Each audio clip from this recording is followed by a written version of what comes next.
This is Canarsie, Rockaway Parkway. The next stop on this Brooklyn-bound podcast is Last Stop on the L. Stand clear of the closing doors, please.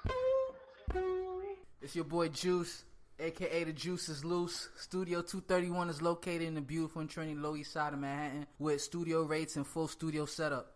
If you'd like to record with me at Studio 231, you can reach me at juice-cannon.com or Twitter at juicecannon. Last Stop on the L is proudly sponsored by Dulce Amore Couture, premium couture accessory line, specializing in jewelry and watches featuring the handcrafted Amore collection. Based in New York City, but not limited to. You can meet Miss Yeezy Smith on Facebook /Dulce Amore Couture or Instagram Dulce Amore Couture or visit the website dulceamorecouture.bigcartel.com.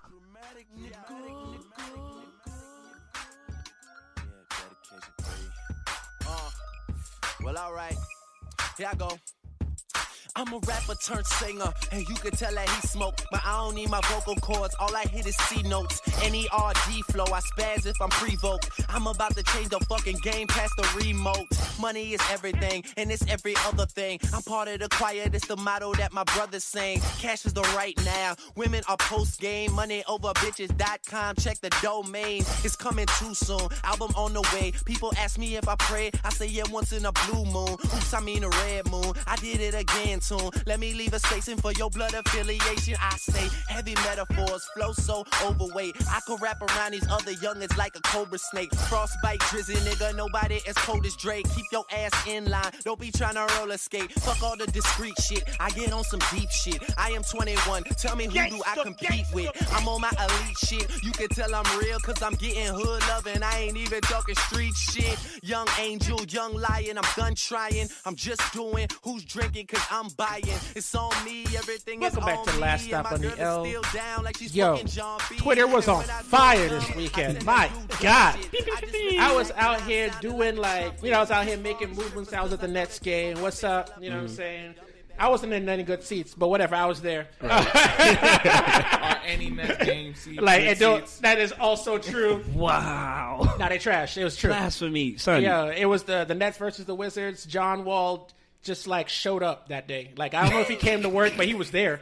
He had a double-double, but my son was just you ever see somebody come to work and give a half effort, but because they so good, it's better than other people? Every day. Oh, the above average student. Yeah, so he just out here running the ball at the court, pass. I'm just you an all-star. Take a shot, motherfucker. Damn. I don't know why you mad. I was with my friends who don't watch basketball, so I was trying to explain the game to them. And they're who's the star of the Nets? I'm Spencer Dinwiddie? They're who? I'm it's okay. You're not the only one. The coach. Listen, I told you they're terrible. The referee. The water boy. That's why the tickets were so cheap.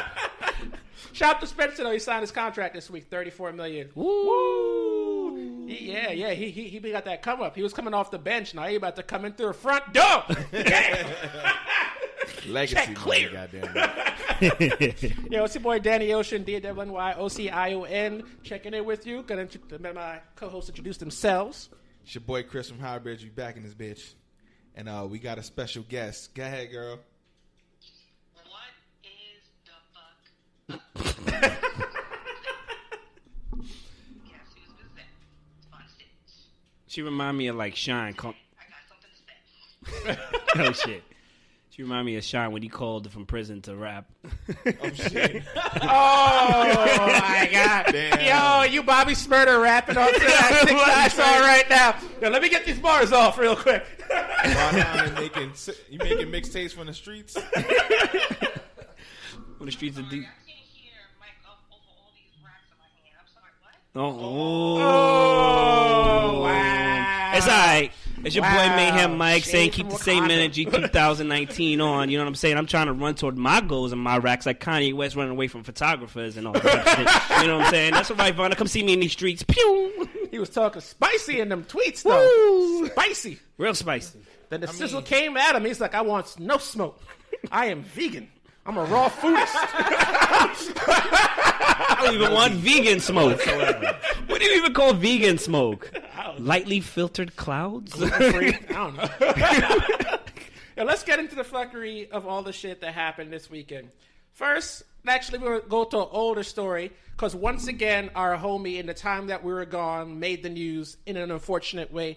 Kev, god damn, Kev, you didn't do anything this time. You were out here minding your own black business. Facts. And then the worst thing that can happen to a celebrity, old tweets came for you, boy. Yo, there's nothing worse when your old tweets come for you. As someone, first of all, that Facebook feature that brings up your old statuses every day. You ever look at some shit you wrote 10 years and go like, who is this nigga, yo? Why did I write that? Who is this? You're lucky you got that option to delete it forever. I don't understand why Kev didn't delete it.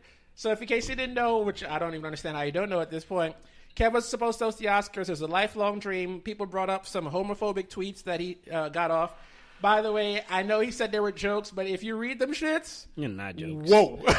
Those are straight homophobic. He said he's apologized in the past, and I'll take him at his word. Yeah. And he wanted to move on, and I'm not mad at him for not wanting to apologize again. I don't begrudge him for that. I as someone who watches entertainment, what I do get mad at him for is that you're about to host one of the most watched shows of the year internationally. This negative press gets brought up against you, and you just hop on social media and share your thoughts without talking to your publicist. Oh, no, Negro. Yo, if I was his manager, you'd just see me in the background. Yo, let me tell you what y'all think. See your head. No! Give me that Nike deal. What are you doing? Give me that iPhone. Tell them niggas what you think. Just when they dove out of nowhere and smacked the phone out of his Yeah.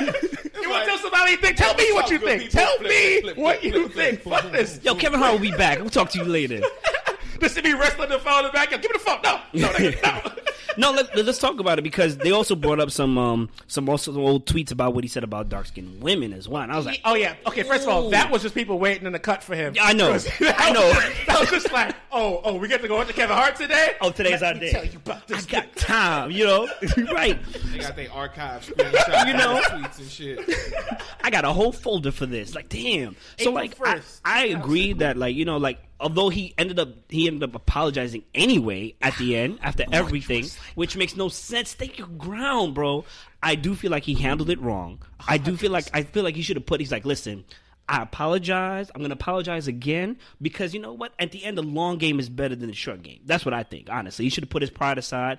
But at the same time, I'm not mad at him because he did apologize. Shout out to Nick Cannon for being the G and bringing up, what's her face? Chelsea Handler. Mm-hmm. And Amy Schumer. There you go. And Sarah those tweets. Silverman. Sarah Silverman, all their tweets, bringing out all their stuff. Yeah. Shout out to Nick Cannon. You a real one, for real. Listen. Second. Say that again? I'm like all for the sisterhood. Chelsea be having her moments. I don't like Amy Schumer. Y'all know that. And I've never liked Sarah Silverman. She can go kick rocks too. Damn. All the smoke. Listen. That phone is on fire right now. I thought so. Listen, I'm not even going to debate the tweets because, just flat out, those tweets were super homophobic. He could try to dismiss them as jokes, but nah. Sorry. Yeah. But in terms of him moving on and trying to be don't define me by the past, I'm I understand that. People grow. I want to let you in a little secret. I was homophobic in high school. Yeah. If somebody had the shit I said, ooh, boy, I do not think that way anymore. I remember I even apologized once to some friends. I was like, I remember some things I may or may not have said to you in high school. I'm going to just go out of the way. My bad. I am super sorry. Thank you for staying, my friend. I appreciate you. That's dope. But I think that's just a sign of time, bro. It's not only just coming with age. It's just everything's changing now. Yeah. The rhetoric is changing. How we dealing with shit is changing. And it's no longer the case being made of look at how Eddie Murphy talked when he did Delirious. He threw that F-bomb everywhere. Oh, no, for the record, people don't people act like that didn't get pushback at the time. That's not true. Because in his stand-up special, he talked about, quote-unquote, the gays being mad at me. Yep. So he himself, in that moment, even when it was cool to bash gay people were like, wow. But even with that getting the type of pushback that he got, it's still considered a classic. Yeah, and it also is very funny though. to me that years later Eddie would be caught with a tranny. But, sorry, a transgendered woman. I apologize. So speak on it. So I'm just They wore him down. Hollywood's got this weird concept. Like, if you like men as well, you like women, be with them. At this point now, just be with them. Just be with them. Be open. Whatever. You know, but apparently people are just like, nah, I'm good. I'm gonna hide out. I'd rather take the truth. I forgot than a lie, I forgot who said this. I'm trying to remember who's the person, but they said if Kevin Hart isn't clean enough for the Oscars, then who is? And I'm just like, yeah, that's true. Yo. Like, the only person I could think of that's cleaner than Kevin Hart is Jim Gaffigan. Jim Gaffigan is he's very religious. He doesn't do religious comedy, but he's very religious. Doesn't curse in his set. All about family. Like, very involved in this community. But he is not going to draw a crowd to the Oscars. All right, so you're not going to have someone that's both as notable as Kevin and clean at that level. So I guess they're just not going to have a host. You know, my bigger thing about the Oscars isn't really going to be the host. It's going to be like, bitch better give Black Panther a Best Picture nomination. I need the award. Fuck the nomination. No, they're not going to. Listen, they're not going to give a Marvel movie Best Picture. That's just not going to happen, dog. Let's talk numbers. They don't care about numbers. Numbers work against you in the Oscars. The more successful your movie, the less serious they take it. Facts. No, you're right. Give you a bunch of millennials giving out these nominations. Everybody will get some. You passing this bitch around. Nah, the Oscars is like it's the antithesis. They're like they'll put movies up that nobody saw. Did Monique host the Oscars? What? Did Monique ever host the Oscars? No, she did host the BET Awards though. Oh, I mean, maybe she they'll was call good. her. They reached out to Oprah and Steve Harvey, and Oprah declined. Well, actually, the Kevin Hart situation revealed that the Oscars are having a real hard time finding a host. Wow. Because when they reached out to him, it's pretty late in the game to be naming a host. The award show isn't that far away. So if you want to plan bits with all those famous people, you got to start doing that shit now to get that shit up by Oscar night. So the fact that they announced him this late and then fired him the same week means that a lot of people was like, no. And also that means Jimmy Kimmel's like, I'm not doing this shit again. After that mistake with the fucking wrong award, remember the wrong movie one? Yeah. All right, but let's move on to Kevin Hart because he's also moved on. He good. He fine. He be all right. Yeah. Let's make another movie with The Rock. Shmoney. $200 million. Facts. Damn, though. If he make a movie with The Rock, he probably got beef with Tyrese. Oh. What do you want from me? Come on, Rock. The fans demanded. Who? Who are these people? One of the biggest stories this week was Cardi B and Offset. So Cardi B and Offset, their long, illustrious marriage, relationship, coupling, Togetherness has come to an end at the moment, it seems.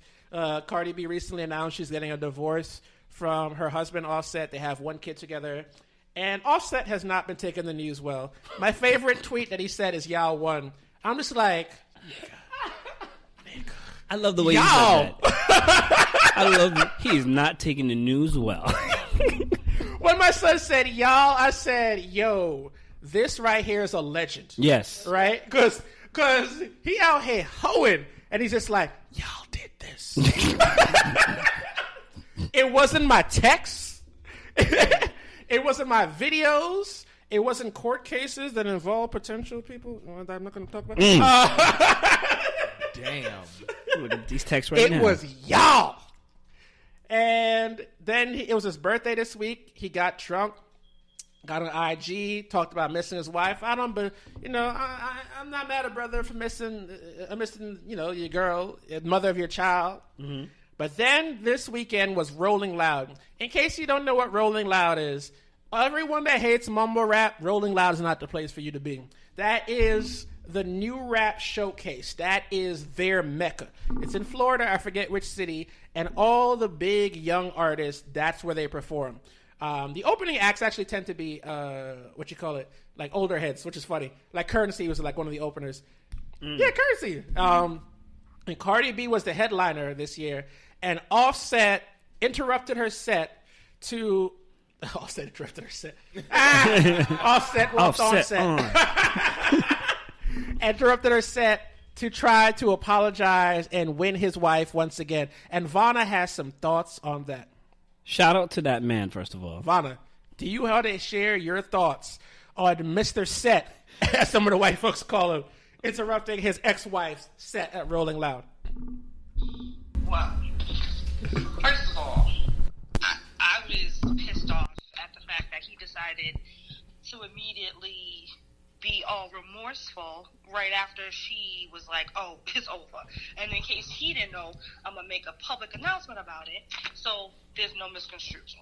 That's number one. Number two, this Negro has been on the I'm Sorry 2004 tour since the announcement has happened. I'm done. Then he decides to interrupt, like, sorry, Cardi, I know you got something to say, but I love you. Nigga, go away. She said she don't want you no more. Like, that is the most annoying thing you could possibly do. So, and you messing up her money? Like, come on. The money, though. Like, it's just annoying and abusive and intolerable. Ugh. So, him interrupting her set sparked a lot of debate online, where there are a lot of people making the argument that he's trying to win his woman back. The hell do y'all care? This ain't no regular girlfriend. That's the mother of his child, his wife. He needs to do whatever he needs to do to apologize for his fuckery. And the other end of that going is, at what point does she get space? Why is it okay for him to interrupt her at work? If the situations were reversed, would everyone be echoing these same sentiments?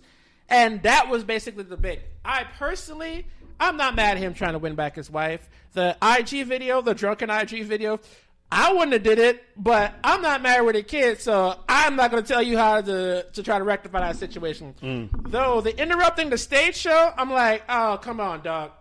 Like, I didn't pay to see Cardi B to see you do this. I did not come to this concert for this shit. If y'all were together, I would totally want to see y'all do motorsport. But y'all ain't together. I'm here to hear her talk about if I see me and I'll speak, I don't fuck with you. That's what I'm here for. I ain't here for the roses. I ain't here for the, like, music cutting up. What the fuck is this? Get off the stage, nigga.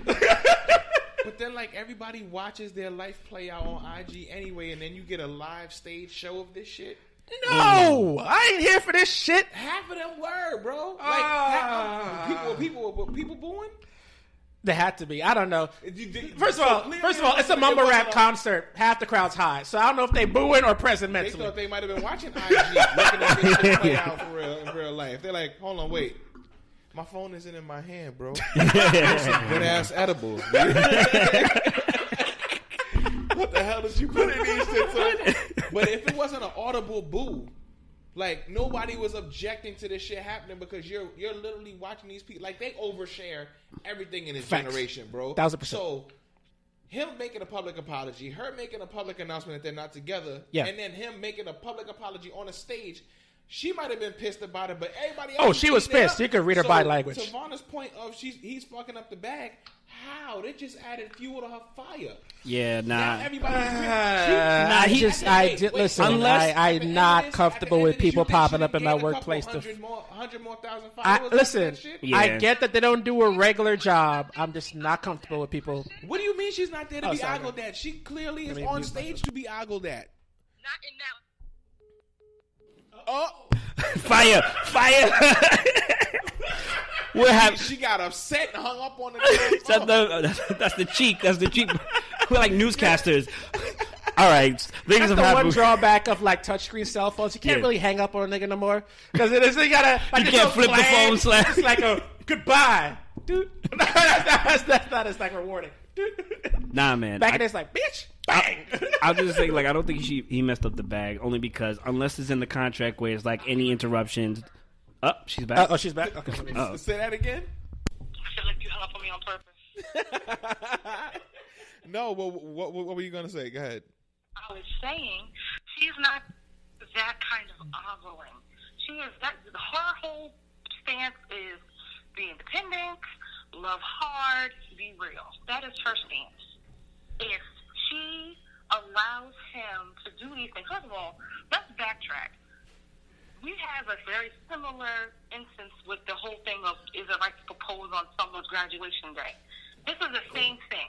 Why would you wait until something this major comes that's really monumental in her life to decide to make a grand gesture? Like, do that shit at her house where y'all used to live together. Do that at another time. Like, how about you meet her on her own private jet? Like, come on. Because sometimes a grand gesture is not the biggest thing that you should do. Sometimes it's grotesque. And that was grotesque. She was clearly not feeling it, and he overplayed his hands. She needs to step the fuck back and take this out until she's ready to talk to his ass. I think in a lot of situations dealing with, like, love is war, man. And listen, in the war for a woman's affection, dudes will win battles and lose battles. Clearly, he lost this battle, and it was a bad time. But she knows that he's not going away, and he is going to fight to get her back. Now, whether he gets her back or not, I can't call it. But he's trying, and he's willing to make an ass out of himself for his woman. He would give a fuck what anybody thinks about him. He will go that far. Can I just let you know, women are tired of men making an ass out of themselves. It's 2018. Across the board. Why? Why do you have to do some dumb shit and then retroactively be like, ooh, let me do some even further dumb shit to get her back in my good graces? No, that is not the way. That's not the way anymore. The shit's not valiant. It's not freaking chivalrous. It's not cute. Like, stop it. We know you're trying to fucking own countries and fucking get real estate and have several incomes of passive likeness. We are not trying to be out here doing dumb shit. Stop it. Vonna. What?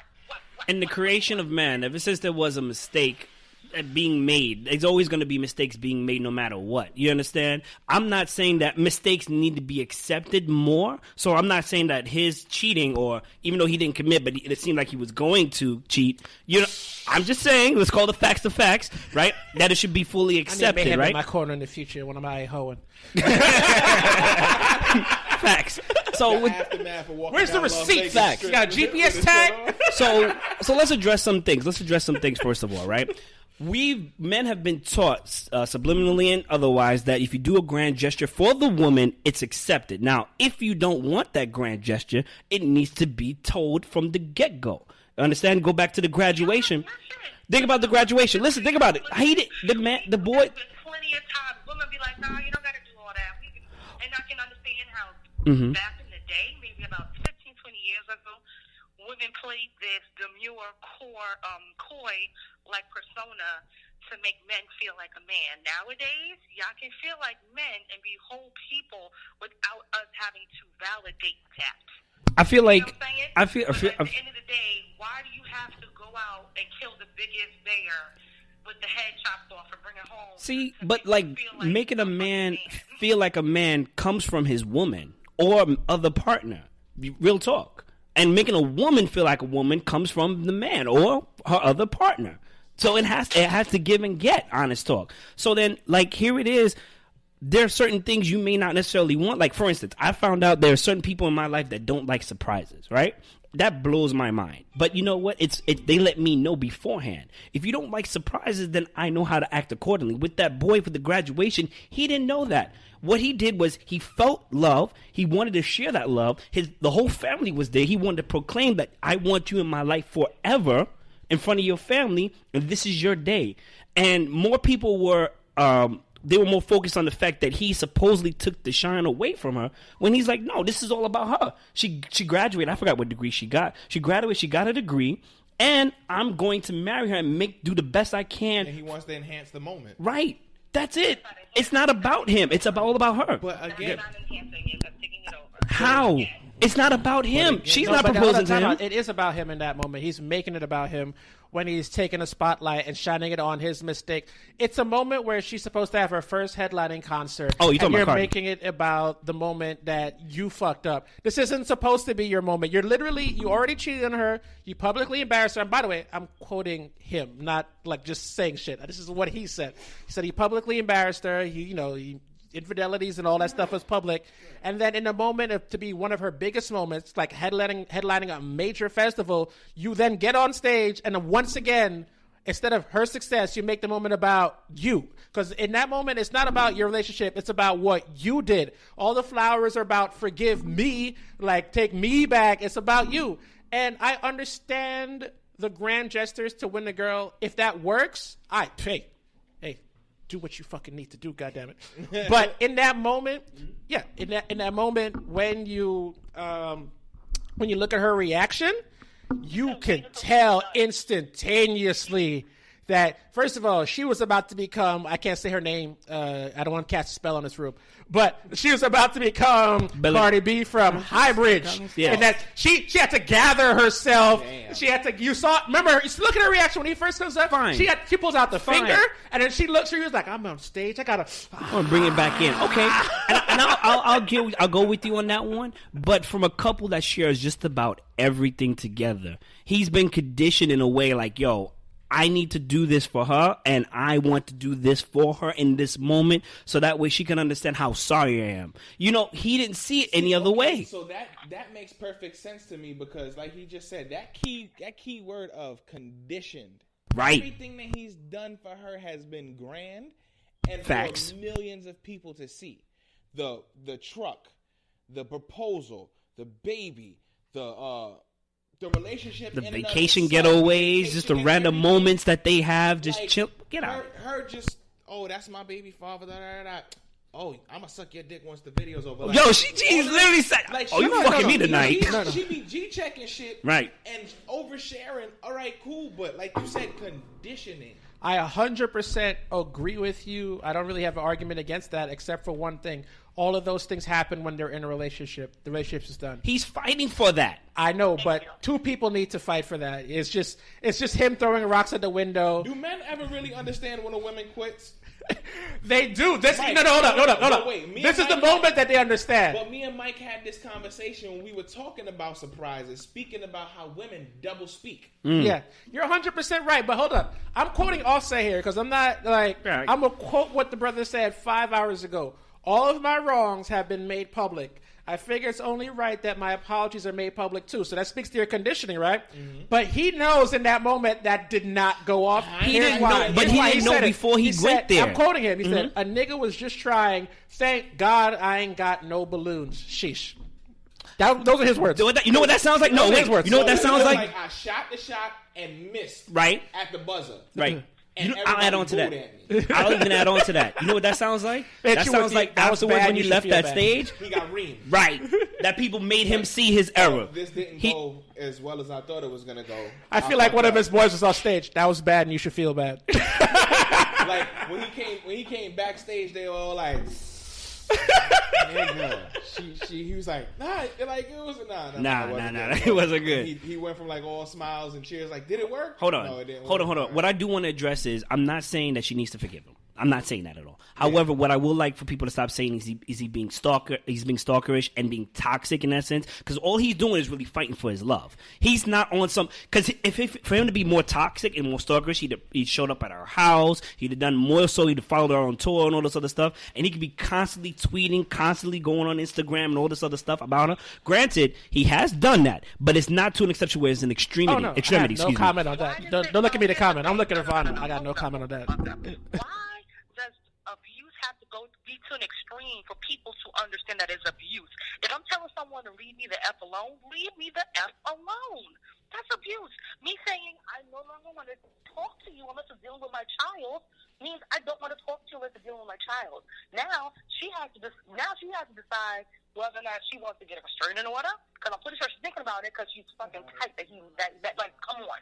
Why? Because at the end of the day, y'all think it's romantic that he won't let you get a moment's rest and not just stop thinking about him like she don't got 10 other thousand things to do. When you say y'all, you mean women too, right? When you say y'all, you mean the women too, right? Yes. Okay. Go ahead. I'm sorry. Yes. I'm not talking about just penises, but he needs to do the same dumb shit too. I feel like, yo, chill, sis, like you doing the most. But so, if he say he don't want to talk to you, he don't want to talk to you. Go ahead. But then my question is a restraining order more necessary if he's trying to profess his love to you publicly with other people around, or if he's in your private spaces and making you feel unsafe where you're trying to be away from everybody and trying to do it? Because you said he should try to do it. If he's going to make that type of gesture to her, he should do it when nobody's around and not in a moment like that. So if he's coming to your house, do you feel safer with him doing that and trying to make up at your home?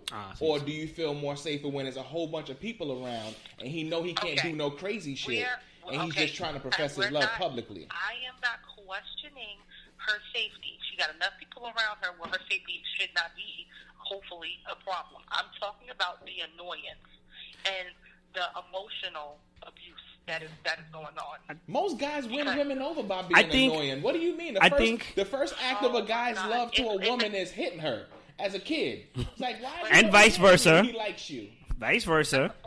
I would just like to clarify that Hybrid is referring to childhood playground games. Yes. Just want to clear that. Thank you. Like sandbox. Oh, you threw some dirt on her back. Why do you do that? He thinks you pretty. Like, I don't think he's causing a form of abuse. Maybe more so of annoyance and then a persistence in a negative way. And I'm really trying to think of a word for it, because abuse is an extremity in the sense where it's harmful and deceitful. And as we know right now, him fighting for his love is not in any type of way deceitful, nor is he trying to be harmful. You know, I hate to quote this Princess Diana. You know what I'm saying? Like, someone's telling you to leave them alone and you refuse to. He's fighting for love. And I feel like that's the gray area. Confessions of your love, and then now he said something. Now everyone's going to hold like, what Cardi going to say now? Now she's stuck looking like, do I have to address this or not? And it puts her in the limelight in a way that she doesn't want to be. That's why she went on IG and made the statement she made, because she don't want people having opinions. Okay, and coming up with I got something then. Like, no. I got something for that. Abuse is abuse. How many women? Leave them alone. Leave them alone. How many women have definitely told guys to leave them alone and didn't mean it? Facts. But this is how the game of love is played. Facts, exactly. How many women, Vonna, that you know have definitely told their boyfriend at the time or the guy that was trying to talk, leave them alone and not mean it? It's a lot. It's not every single woman. I'm not speaking for every single woman, but it's a lot. So here it is. He may not know that, but he knows that sometimes y'all don't mean it. We all know that. I can understand where you're coming from, but for me, he's doing it for love. He realized he made a mistake. It seems like he's genuinely sorry. Like he's admitting his mistake and he's genuinely sorry and he's trying to make it right. Listen, T.I. made a whole song about it. The amazing Mr. Fuck Up. We ain't got no time. The amazing Mr. Fuck Up. Legend. I can't. Oh God! Listen, the thing about those relationships, though, as much as we're having this debate, I think they're gonna get back together. Because listen, relationships as volatile as those two seem to be. Because again, this is a relationship that resulted in multiple court cases. Right. So this isn't some just like we're all sitting here eager beaver with a white picket fence, just watering the lawn, right? Smiling, right?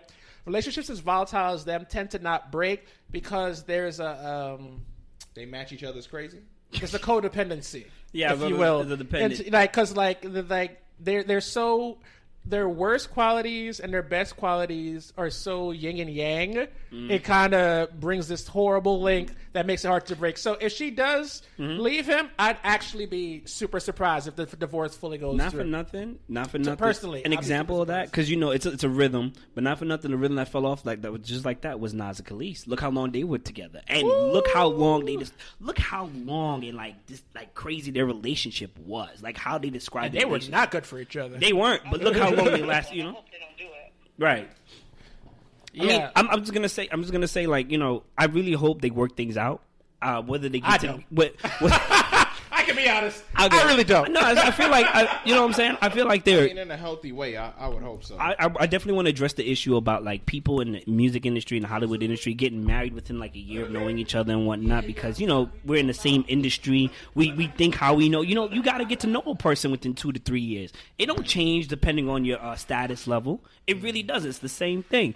Once again, I do hope they work it out, whether or not they get back together or they just call it quits or whatever. I'm glad this brought up some issues that, you know what, at the same time, we need to say what we feel. We need to say what we feel all around. And you know what? If a guy's really trying to profess his love, don't knock him out for that. Don't call him a stalker. Don't call him toxic for that. Say, you know what? He's being annoying. We have to say that. We have to add that because some of them, like, some of them are straight up. Some of them are. No, okay. I mean, in this case, you know what? Let me clarify. In this case, specifically to this case. Yeah, specifically to this case. I have to first. I have to correct the sandbox now. Specifically, yeah, you're right. You know, specifically to this case. I was opinion. Huh? She feels like it's toxic. Who? Yeez? Yeez, come through. Yeez, come talk. I will say this though before come on, Yeez. I will add this. If I was Cardi, I'm switching my team out after this incident. Oh, here's why. Mm-hmm. I don't give a shit who it is. If this is not an emergency and you letting people run up on stage on me and you helping them get on stage, you out your goddamn mind if you think you go home with a job. You getting chucked out the tour bus. You getting chucked out. Listen, I am a rapper and someone just ran up behind me and you helped them get there. When does this happen when it's an enemy? You gonna help them too? If I just annoy you? I feel like it's a mixture of ratings and love. People want to encourage it and why we want them to get together. She was on Love and Hip Hop, bro. She was on Love and Hip Hop. I understand.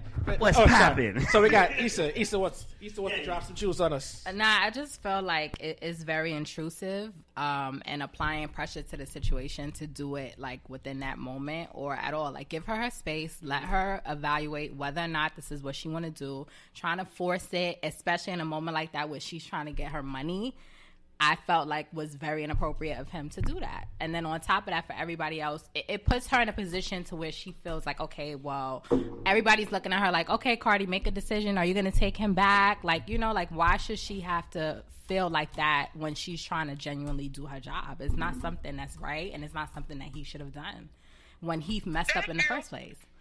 You know, why should I have to be in a position to forgive you when you the one that fucked up? Excuse my French. You know, like this is something that you did. So why are you putting me on the spot to feel like I have to take you back? Why? Because you're doing this grand gesture on stage. You got everybody else calling it out like, oh, well, Cardi, take him back. No, let me reflect on whether or not this is something that I want to do. But I feel like just men in general, we play the love game way different than women do. Y'all could drag this out for months, and we're trying to pick a result. Like, all right, what am I doing? Am I keeping this? Am I keeping my foot on the gas, or am I turning left and breaking the fuck off? You need to let me know where I'm going because I could keep this up if you want me to keep on professing myself and prostrating in front of you. But if you really genuinely don't want me to do it at all, then let me know so I can put my but she has to have time to think about whether or not that's what she wants to do either. This happened like 2 weeks ago? No, that's true. A short amount of time for her to be like, well, damn, let me flip it around. After this has happened multiple times. This is not the first infidelity that's happened in between them. But this is something that I was talking to. She's in court over infidelity. Earlier, I feel like Cardi opened the door up for this earlier in the relationship because this is where me and her we were at odds.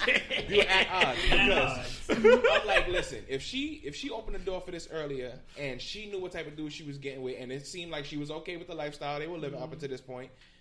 Vonna's point was, she's aware now that she has a daughter. She might not want this type of lifestyle for her daughter. Absolutely. Now, if you open the door for this man to do this type of thing before, and now you've had a change of conscience and a change of lifestyle for yourself. Nothing happened with him. It happened solely with you. So when you made that lane available and he ran down it and he doesn't figure that he's done, but you think that he should be done now, where's the stopping point at? So now he's figured out. Wait. Hold on. I got you. Just let me finish and then you could run off on the plug twice. He's like, I thought that we were just gonna go through these ups and downs or whatever, and you were gonna ride out with it, but you're honestly done. Oh shit! And like now he's frantic and panicking, like, damn, you're actually gonna leave. Like, I didn't think you were serious. I thought you were just talking shit like you always do, and you were just gonna deal with it. But now I need to figure out what the hell I need to do. I'm not fucking with these bitches no more. I need you, and I'm gonna do whatever the hell I need to do. Make an ass out of myself. Go as far as I need to go to make sure that you stay, because I really didn't think you were gonna leave this time. And now she's like, I'm done. But now he's trying to figure out what his angle is now to actually keep his family together, because he didn't think it was going to happen. And now, like, and I'm not saying that's her fault. I'm just saying that he's he's confused now, because now he doesn't know what to do, and he's frantic trying to do everything he possibly can to keep his relationship together. You'd be less confused. Hey, listen. And I felt like, is he really taking it serious? Like, what did he tweet a few hours ago? Like, oh well, thank God I didn't get balloons. Like, how serious are you about this apology? You know what I'm saying? Like, how genuine are you about really apologizing? Why? Because it didn't go your way. And that's what a lot of men do. They feel like, okay, well, damn, she didn't take me back. Fuck it, I'm gonna just give up and then do the whole reversal. reverse psychology shit. Like, okay, well, I tried to get you back and this wasn't what you wanted. Like, why should this have to be the position? Give her space to let her figure out. You fucked up. The ball's in her court on what it is that she wants to do. Give her space to be able to do that. But then and then on top of that, no, I'm done. I'm sorry. No, go ahead. You got it. You got it. My bad. Shit. She about to slice me up. I got you, sis. I got you. All right. I was going to say, we're assuming that the problem is the infidelity. We don't know what the problem was that made Cardi say that enough is enough. You're assuming that. But here's the thing. I don't think that it was the infidelity. It was something else. I mean, it could have been infidelity, but the fact that she came out and said, I know you screwed other chicks, that's the life I signed up for. That leads me to believe that it wasn't that. It could have been, but I don't think so. So there was something else that he did that was a no-go. He crossed the line thinking it was all good, and then she was like, nah, chill, and shut the whole shit down. Number one. Number two, Highbridge, how long did we not talk or speak or see each other before I actually talked to you again? This is true. All right. My point has been made. I'm done. Did you come back to fight for her? I did, though. You did come back and I swept her from right under this motherfucker's rug. Did she tell you to leave? You want to unmute your mic? You want to mute me? Oh, she told me I wasn't shit. Oh, she told you wasn't shit. She told me I ain't have a chance and I missed out on everything. Wow. I didn't talk to him for 8 years. Damn. What? But I shot my shot. So maybe you gotta wait 8 years for a shot? Maybe. It's her choice. Yeah. Listen, this is true. It is her choice. Be with somebody I don't want to be with. I agree with that. It is her choice. However, once again, I'll say it's young love. Once again, because they got married within a year of dating, so everything is fairly new. You know what I'm saying? Not a lot of people think this shit through, but at the same time, he is fighting. I want to go back to Chris's point. We men fight for now, in a sense, like in the short term, let me know. Yeah, it's battle to battle. And that could be for a fight, a regular argument. You be upset at me a whole day for what? You understand? Meanwhile, we're just trying to move on. Whereas she's like, I need space. That's fine.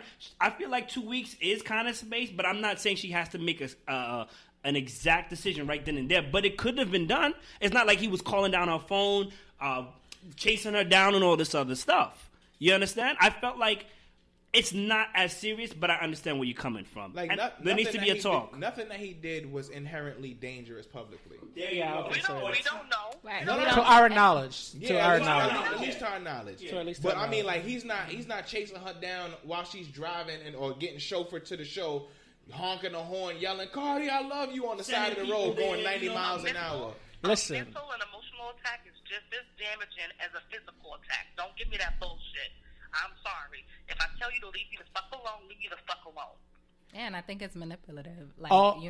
It's not give her her space if that's what she's asking for. Give her her space. If you telling her I just wanted to come in front of everybody and tell you that I love you, give me my space. If that's what I'm asking for, we've seen this before.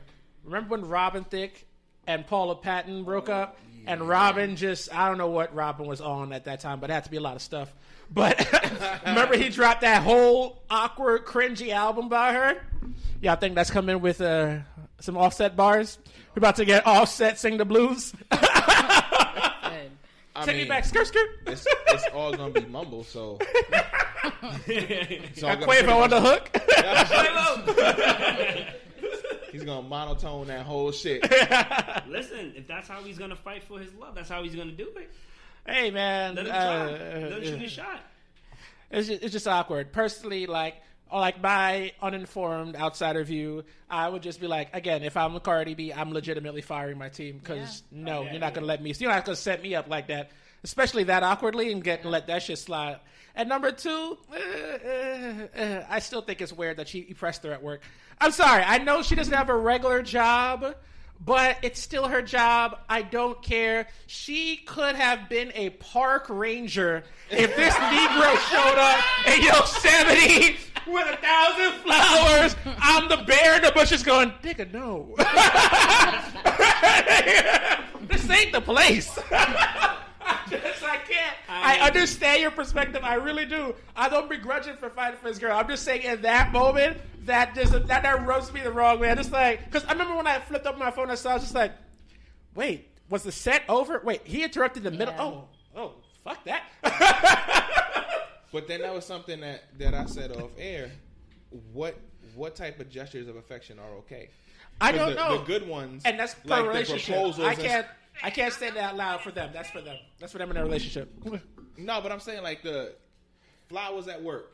Mm-hmm. Everybody's like, "Oh my God, your husband or your boyfriend or fiance is so sweet." If he fucked up and he sent flowers at work, and people know about that nigga there. You're the bad guy now. There's a difference between a fuck up and a divorce, though. Like, it's not like, oh, we mad. It's like, bitch, I'm taking the kid and leaving. Like, there's levels to this. Is the divorce finalized? No, but she took the kid and left. The shit ain't dry. All right. We go see. Listen, we go see. We got to move on to some more fuckery before we end up talking about Cardi being offset this whole thing. We got to talk about some other fuckery. What's going on with Aubrey and Kanye Omari West? I mean, like I said. So let's go back to this whole backstory. In the last couple days, Kanye West decided to tweet his heart content. He had thoughts and he wanted to share them. Mm-hmm. And in the process, I don't usually talk like this, but it needs to be said. He dry snitched his heart out. Yo. He told the police, this man threatening me.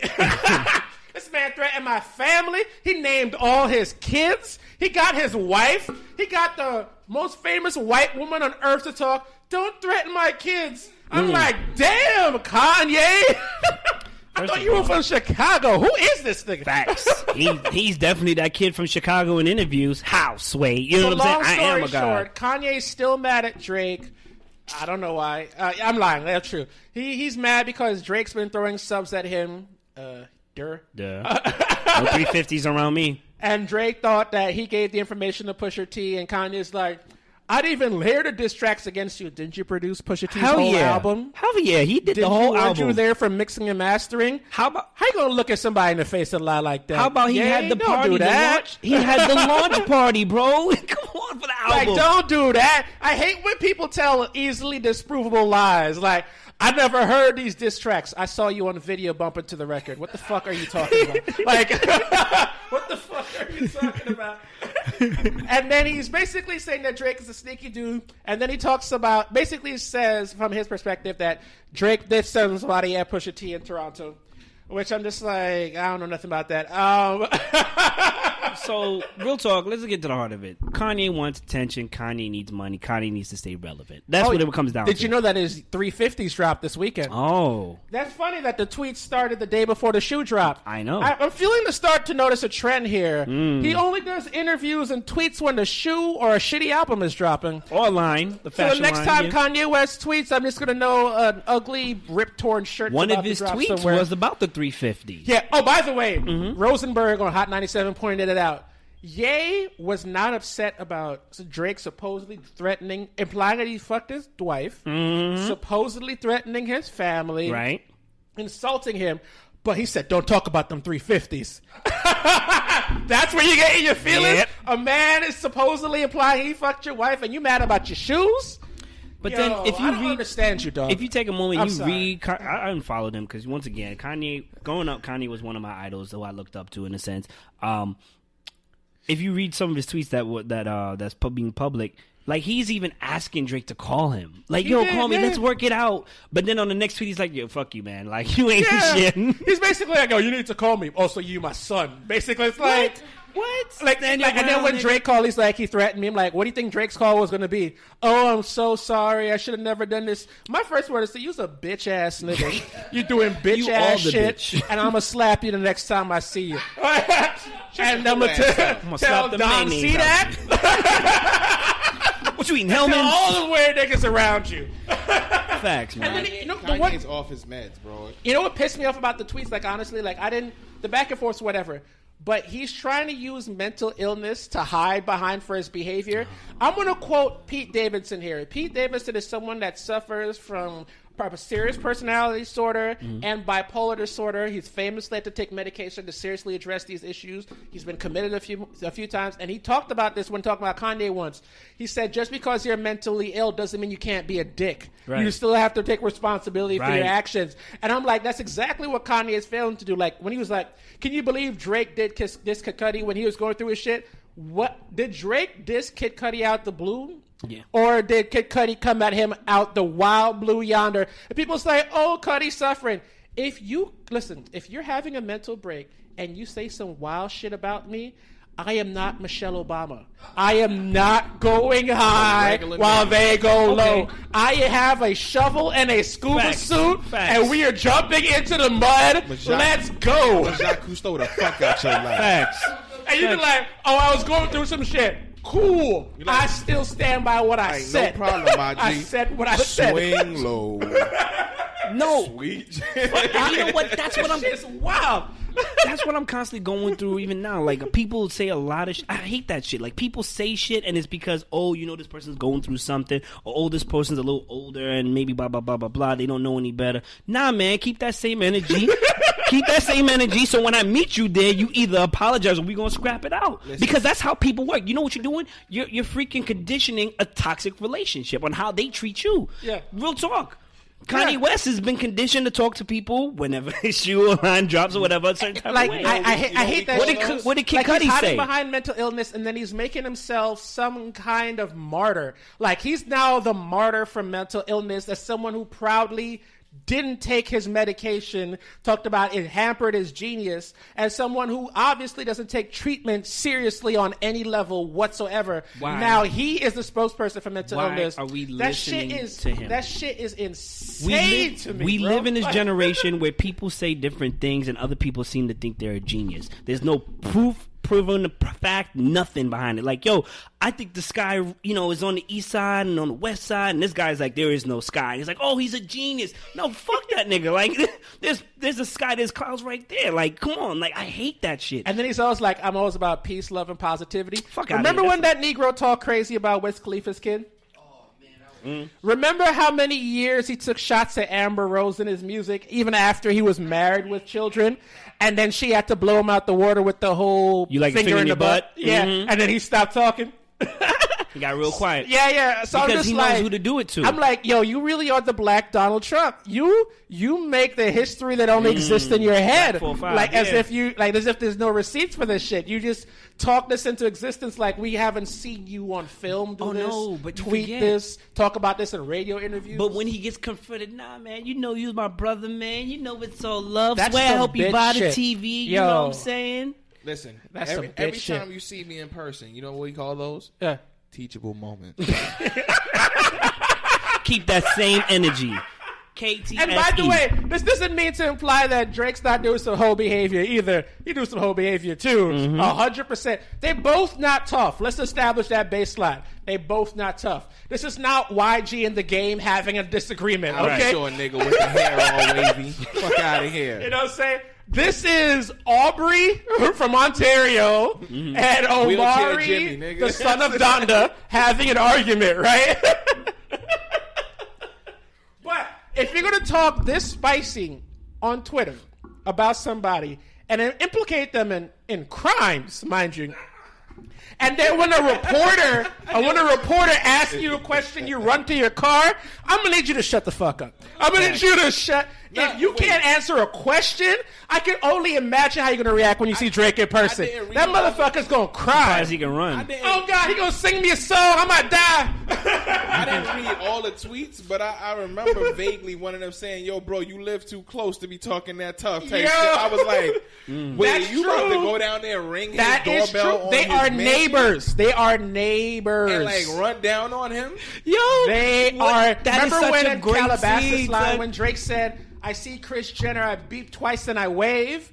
They are neighbors. Let me tell you something. Hey, you're going to run into each other in the supermarket. I can't wait for that. Oh my God. I can't wait. I want them to scrap in the hummus aisle. That shit would be so on brand. Too far. Drake was getting the hummus with the lime. Saw Kanye with the Weetabix. It was just like, fuck you. Fighting in Whole Foods. They live next door, son. Like, they can see each other from the window. They flashing each other the finger. Like, you remember the two white guys? The two white guys. Flipping each other off as they cross the street, right next to each other. Yo, you need to OVO sandals. Meme, son. Oh, God. And this is the second time Ye's done this, by the way, in terms of implicating people on a crime. He's like, Jay-Z, I know you got them killers. I'm like, if I was Hov, I'm then like, I'd delete this nigga's number. I can't associate with this motherfucker. Copy, nigga. You know Also, I'm like, yo, but you know I'm petty, right? It's true. You don't need to say it on stage, though. This ain't the place for this. You know I'm petty. So if I was Kanye, I would send our Amazon deliver Drake some 350s and be like, you don't need these to run, nigga. Yo, Kanye ain't got that shit. I'm just interested. I know that Pusha T's not going to let that Toronto incident go. Yeah. Whoever was involved in that, I know nothing about that. But Tory Lanez, he's out here talking spicy lately. Yo, Tory Lanez is out here. Tory Lanez wants that smoke with Push because he think he could eat him alive. Because he was on Everyday Struggle saying, yeah. I mean, Pusha T did like that whole gossip thing, like cool. But like in terms of actual rapping, it wasn't a good song. Drake out-rapped him bar for bar. I was like, that's true. But you saying this because you want that. You're trying to step in this. Like, I need this. Yo, Tory, what you want on your tombstone, my G? Cause, No, I think Tory can eat Pusha T. Here's why. Because he gave Joyner Lucas that quick work. Joyner's been trying to goad Logic into a battle for a year. Goads the R&B nigga into the battle, gets eaten alive, and then R&B nigga goes back to doing what he was doing before. That's embarrassing. That is embarrassing. You try to fight the dude that rapped about Black Spider-Man, couldn't get him to give you attention. The nigga that was singing about love gave you bars, and that was it? Come on, son. You should be ashamed of yourself. Hold this L. This L's for you. Do you disagree? Didn't Tory eat him up in that second? Yeah, he did. Like, come on, son. And then Joyner came after fucking Myson, also one of the hybrids. I don't think Myson going to rap back at him, though. That's not a rap back at him. He did? Oh, because Yeah. I'm like, Myson don't give me the rap back sort of vibe. Myson was waiting for somebody to fuck around. He ate his ass alive. Oh, my God. Joyner Lucas is just, he's taking a whole bunch of L's right now. How do you think this Drake and Kanye thing is going to resolve? Because I personally think it was because of a shoe drop. Because this is his new publicity strategy. Your music is shit. The thing that gets you the most traction is when you say wild shit. Yep. So you still have businesses that need attention. So I'm going to bring my name up every time there's a drop associated with me, right? I think that's the new strategy. I don't think this is legit on any level. And even if it is, Kanye lacks the intestinal fortitude to really pursue this. He doesn't want a conversation with Drake. He wants him to kiss the ring. And Drake told y'all niggas first album, it's crazy when your idols become your rival and you got to AI them for your survival. Yeah. He told y'all niggas out the gate, yeah, we cool, but like I hit you with this. Go on real quick. Get this work. Flex. Nah, it ain't gonna necessarily be done. It's just gonna keep doing it. Drake is gonna keep profiting off it by taking subs at him. 100%. By the way, Kanye brought up a valid point. Can you believe Travis let him? How you let a dude come on your record and take subs at your brother-in-law, son?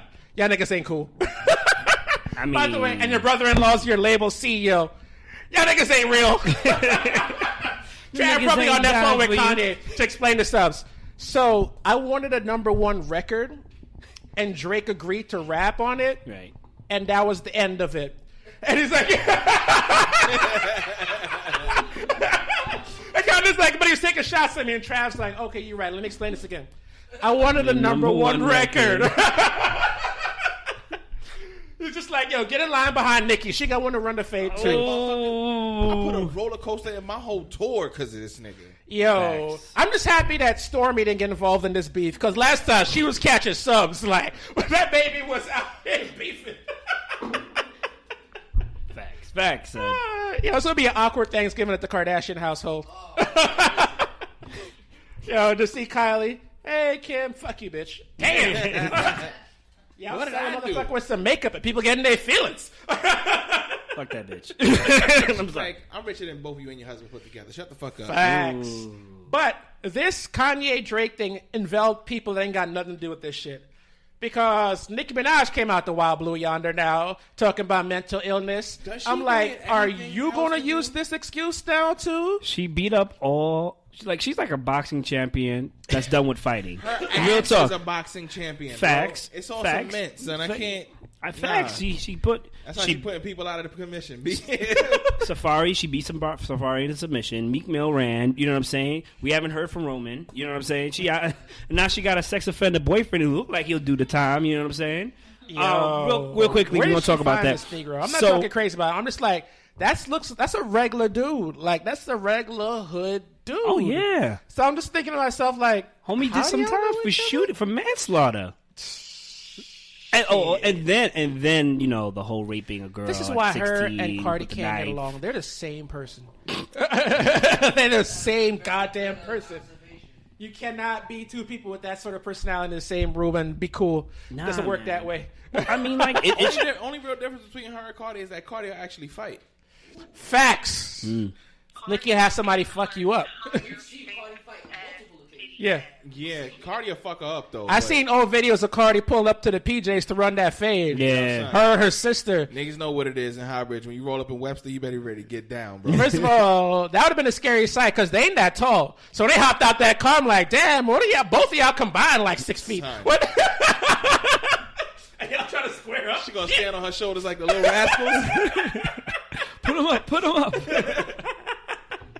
So Nicki Minaj got in it. She was saying some shit about mental illness, how people are making fun of mental illness, and because Pete Davidson was, because Pete Davidson has been being harassed by Ariana Grande fans, and he posted some wild tweet about I don't want to be here anymore. Yeah. And he's been suicidal before, so people are like, whoa, hold on a second. NYPD actually did a health check on him because so many people like directly messaged him about the tweet. But wow. So, yeah. Not for nothing, that shows how much people care too. Like I understand we're talking about a moot point, but that shows how much people care about an individual, and that's love right there. That you know what I'm saying, you were suicidal and people are like, yo, we don't want you to go. This is not your time necessarily. So, yeah. So she was talking about like basically online bullying, people affecting people's mental health. But I don't understand her because she said y'all did the same thing to Mac Miller until he died. The fake bandwagon hate. What the fuck? Sorry? What happened? She said Nicki Minaj was talking about online bullying? Yeah. Yes. Bullying, exactly. Yes. Yes. Hypocritical fake ass. Literally. He said, there's what Nicki said. I was looking for a quote. We can be so insensitive. God bless Kanye and Pete. Being flippant about mental illness speaks more about you than them. Stop saying the word love and live it. Love is action. Action with these hands, apparently. Nicki Minaj, love is an action. Well, with a knife. She beefed with a baby this year. The baby don't speak words, dog. Baby understands hands. I don't know what to tell you, son. Nah, she didn't like the way the baby was moving his hands, B. The baby can't even square up. You gotta hold the baby up. Nah. Why you had to bring your peoples to the fight, though? That's my mom, dog. So she burping me right now. Like, trying to jump me, nigga. Trying to jump. Yo. Okay. I don't want to say anything too negative about Nicki Minaj, but earlier in the year when she was beefing with the baby, someone made a very salient point. You're on drugs. And and now that she says shit like this, I'm going to make a salient point. You're sober. I think those two things happened. I think it wasn't mental illness. It wasn't the internet trolls. It was drugs and then no drugs. Sobriety. Yes. This is what happens when you mix Adderall and Xanax at the same time, bro. Oh, my God. This is when you listen to a Lil Pump records and start doing what he say. Doom. Wake up days later. What the fuck am I? Let's get in. Let's get it. What the fuck? Yo, and also people are giving Ariana Grande shit because she said she was at SNL for Pete Davidson. Listen, people, I want to say this very in a clear voice. If you're having mental health issues like sincere clinical depression or anything like that where you're just not in a really good space, you know what's the place for you not to be? Social media. Yeah. I don't give a shit if you famous or not. Social media is not the place for you when you going through it. If you're in clinical depression and want to feel better, do not open IG. Don't open Twitter. Don't log on to Facebook. That don't help. Talk to somebody, take your meds, do whatever positive things you need to do, and social media is not one of them. Stop being like, yo, you guys are toxic on social media. Social media is toxic, period. Point blank. It's the way it operates right now. Like, that's just a default. Sorry. Like, hold on. Can I add one more person to be admitted to mental health help? What? Kodak Black. Somebody come get this nigga and the Kodak Ebro interview. Man, we're about to skip the whole over that. key away. Oh my God. So first of all, I know Juice don't agree on this one. I don't. That's my son. Nah, he need help. He need help, bro. The hood is telling him he needs help. Looking like I still do fraud. Can't even roll in peace. Damn. I don't know if y'all saw this, but Kodak had a 15-minute interview with Ebro, followed by 2 minutes of awkward silence. When Ebro broached the subject of his, what was it? He's going to trial for a sexual assault case. So Ebro didn't ask him to comment, but he just said, "Hey, we take sexual assault seriously, and the next time you come back here, hopefully you can speak on that. No, you can't do that now." And Kodak was just like, "Why is this nigga bringing this shit up right now, Bruh, that's part of you. It's own that shit." And that led to a whole thing. And people, if you go to Ebro's comments, people are calling him the feds, NYPD. This is public knowledge. Listen, this is literally public knowledge. I'm going to give these hood dudes the same thing I tell them all. You can't call Vlad a snitch if you the one talking into the camera, dog. Facts. Like, if you the one sitting down for the interview, looking into the camera, yeah. On March 4th at 4 p.m., shot that nigga. Real nigga all day. Gang, gang. Yo, Gangstalicious. My mind too vicious for Bulldogs. Eat up seeds all day. Delicious. You said Vlad, it's like they passed from. Like, that was an open case. Yeah, I understand. But Ebro, listen, even if you admit that it's awkward for him to bring up, he asked him not to comment. So it's like, that was going to be awkward, then we move forward. But then what happened was, here's why I don't support Ebro. Kodak got pissed, and then he got rude, and Ebro got confrontational. And that's when the disconnect happened, when everyone got that moment after, when people got like, I don't think that was confrontational. Rosenberg said it to Ebro when they're talking about it after the day. He was like, he said, I don't think that bringing that up was wrong. I don't think the way you framed it was wrong. But when, towards the end, when Kodak was, he's like grilling you a little bit because he's upset, you got confrontational with him. And Ebro admitted it. He was just like, I'm not going to let somebody sit here and fucking ice grill me. I'm fucking needing. He's like, I need you. Ebro said, I need to record this. I don't need none of you fucking rappers. None of y'all have to come up here. We don't need you for ratings. This is not how we work. I was like, damn. I was like, all right. Tie down, nigga. Wow. Nah, but you know what? Talking about Kodak, we'll talk. First of all, get your shit together, rappers. Like, I know y'all getting panties, getting thrown in left and right. Why y'all going over cases with sexual assault? Why? She says no, leave that shit alone. I know, it's confusing. Your dick is hard. Oh, so wait. It's okay for someone to tell you to leave you alone and you not listen, but when someone says no, it's a problem? Oh, okay. I'm sorry. I'm sorry. Are we talking about sex or are we talking about versing? Like, hey, I'm professing my love and I want to be with you. There's something totally different, ma'am. Anyway. Abuse is abuse. If someone's telling you to leave them alone, bye-bye. I'm not going to agree. Did she hang up the phone? No. Oh, okay. End of transmission. End of transmission. Vonna Sage from the very code of DC. Nah, man, I agree. We agreed on this. We said it's annoying. It's not abuse. I won't say it's an abuse, although there are instances in which it is. For sure. That wasn't it. So, moving forward. With Kodak Black, this nigga is just stupid. Honestly, he needs to just shut up, and somebody needs to take him somewhere and just stop. Just stop talking. Fix your hair. Brush your teeth. Let's go. I'm not hating on Kodak for getting his money, getting his mama out the hood, trying to change his life. Nothing wrong with that. But we have to say this. All and the I greats. don't mean to be detrimental, but this is about to be detrimental. A lot of you rappers, when y'all talk for long periods of time, you sound dumb as shit. Yo, it's dumb. an expose, bro. It's like dumb. Jeezy. And Kodak has a history of just speaking and just being like... Yeah, nah. And you just listen to him like, yo, I know you're trying to do this whole, this is me unfiltered, and that works for some people. It don't work for everybody. Cardi B speaks unfiltered. She's charming.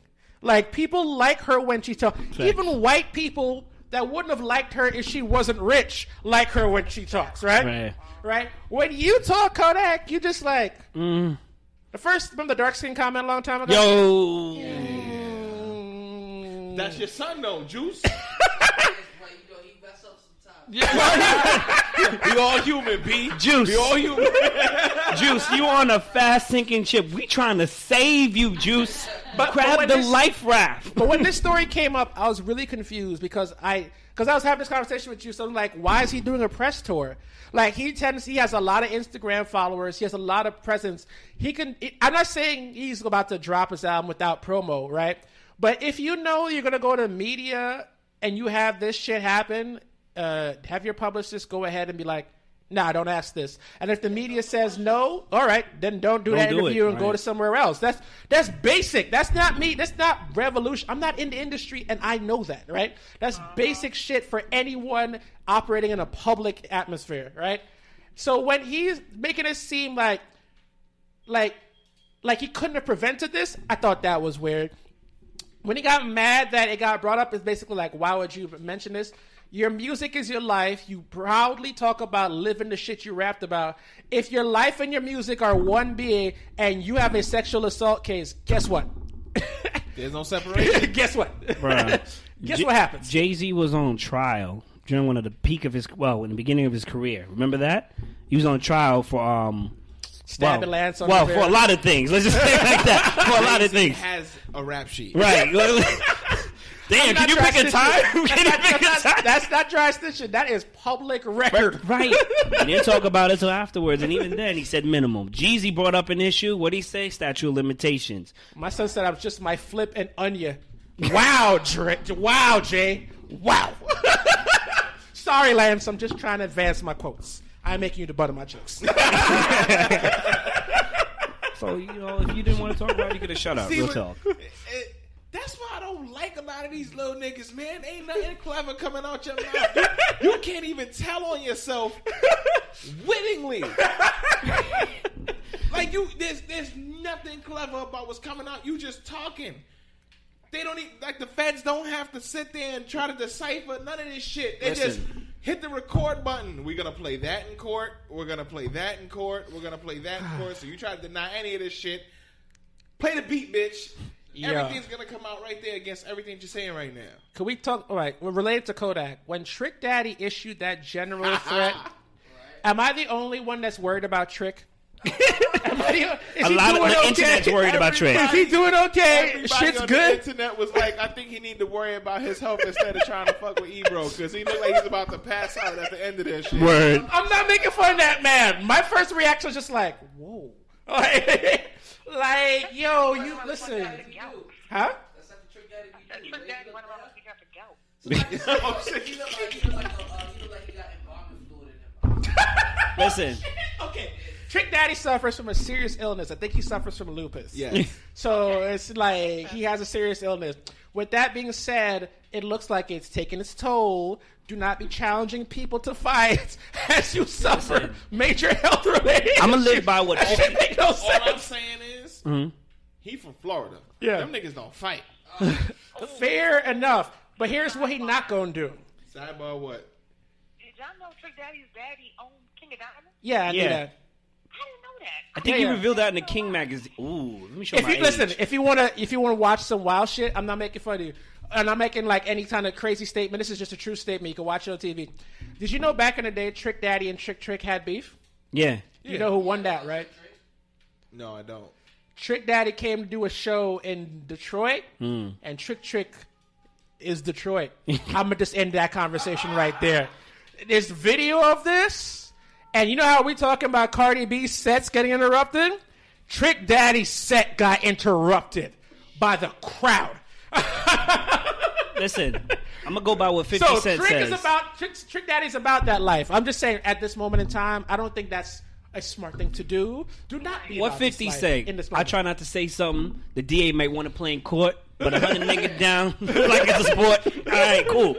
Listen, I only claim these little mumble rappers that have little in front of the name called Lil Wayne, Lil Zane, Lil Bow Wow, Lil Romeo. That's it.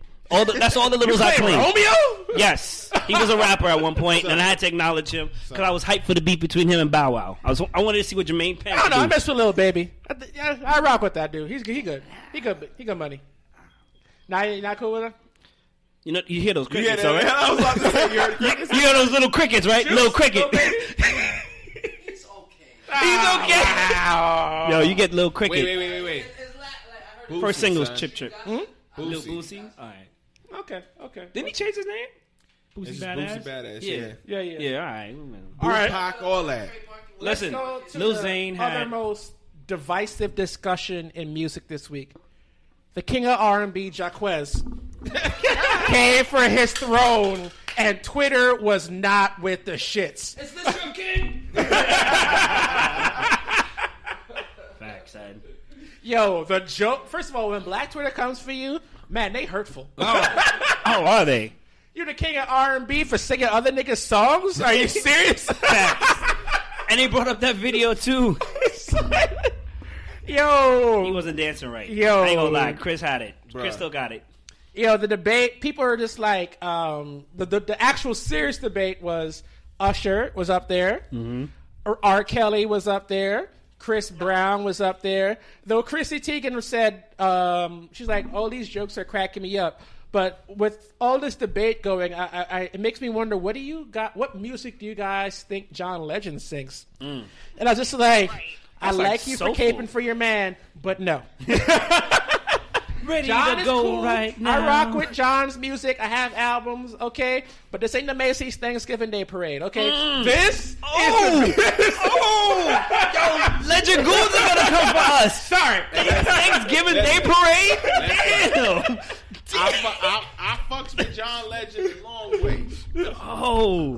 The This ain't best it. thing you had going, because when I think of King of R&B, you got to be panty dropping. Like, Facts. they got to be babies made at the end of your Facts. This right here's a penny dropper. So I think you got to do it by decade.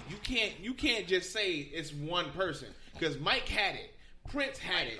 Johnny Gill had it. Bobby Brown had it for a period of time. Listen, R. Kelly had babies are getting made to John Legend's music right now in PG County in a two-family home with both master's degrees. They got 2 cars, making 6 figures. Yo. Those patties are Yo, let me dropping tell you something, Daddy. You about to get us run up on by R&B niggas. R&B beef, son. They are politically correctly dropping the John Legend. They're being voluntarily and consensually lowered. Thank you. John Legend gonna come jump us, and then fucking Drew Hill wants to come in as well. I want to fight John, yo. Nobody's scared of beige raids, bro. Yo, if Cisco run up on me, I'm just going to picture him running the Dog Song video as he runs to the screen. Yeah! Hey, listen, you seen them moves in that shit, he might fuck you up, bro. Facts. He was cartwheeling through the air and shit. Cartwheeling through the air. Listen, don't run up on me, Cisco. I want no smoke. Can't be getting beat up by Cisco. Ain't no coming back from that shit. Right? That's the first real life Power Ranger. Nigga, don't get it fucked up.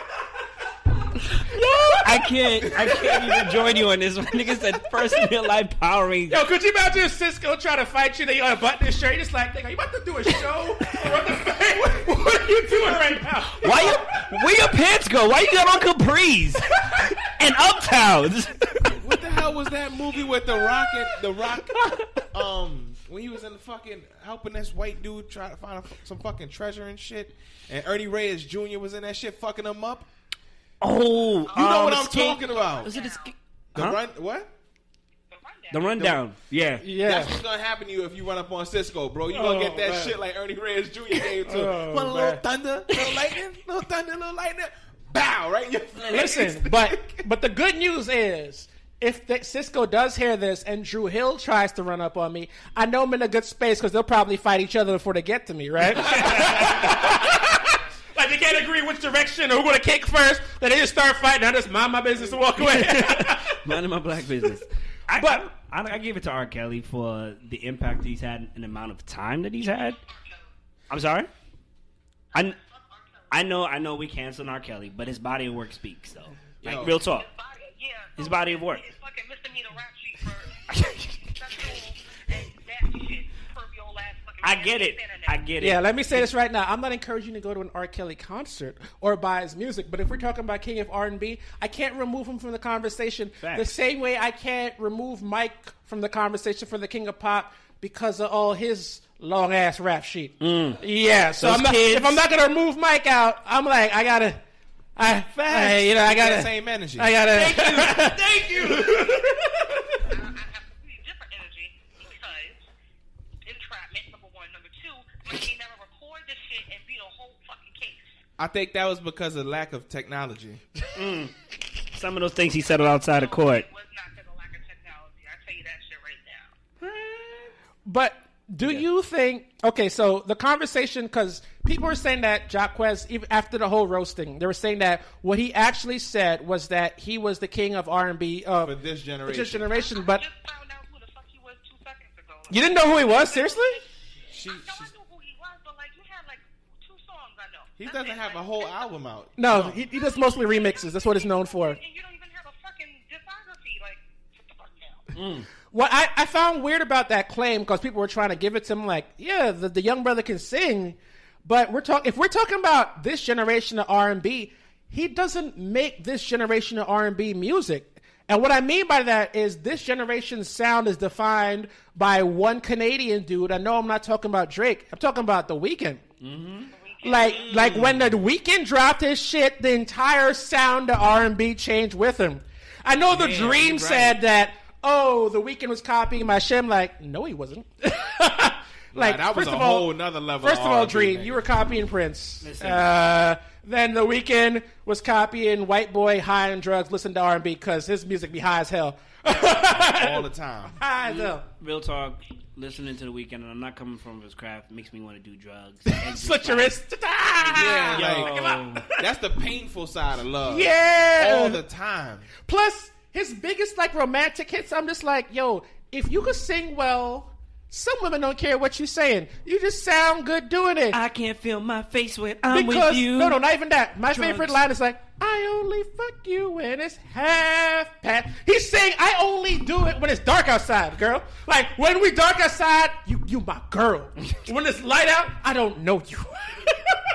And you're like, this is a hit. He's so romantic. I'm sorry, do you listen to the same song? Yeah, that shit from 50 Shades of Grey soundtrack. Yeah, that's just a whole nother level of sex. I don't know if I'm about that life. Like, cause it sounds like some real like burlesque, appropriate type shit, and then you peel through the lyrics and you're like, really, bro? Like, how high were you? How many lines do I have to go through to get there? How many lines do I have to sniff? You to bring feel the like drugs, this. baby, Exactly I'ma what I mean. bring the pain. That was one of his lines. The Weeknd listen, he be going through some shit. So touch somebody. Can we put him in another category besides No, because R&B? he's the most dominant force in modern R&B, and the whole genre sounds like him. Says something. Like, let's omit this. Is he technically the Bobby Brown of this generation then?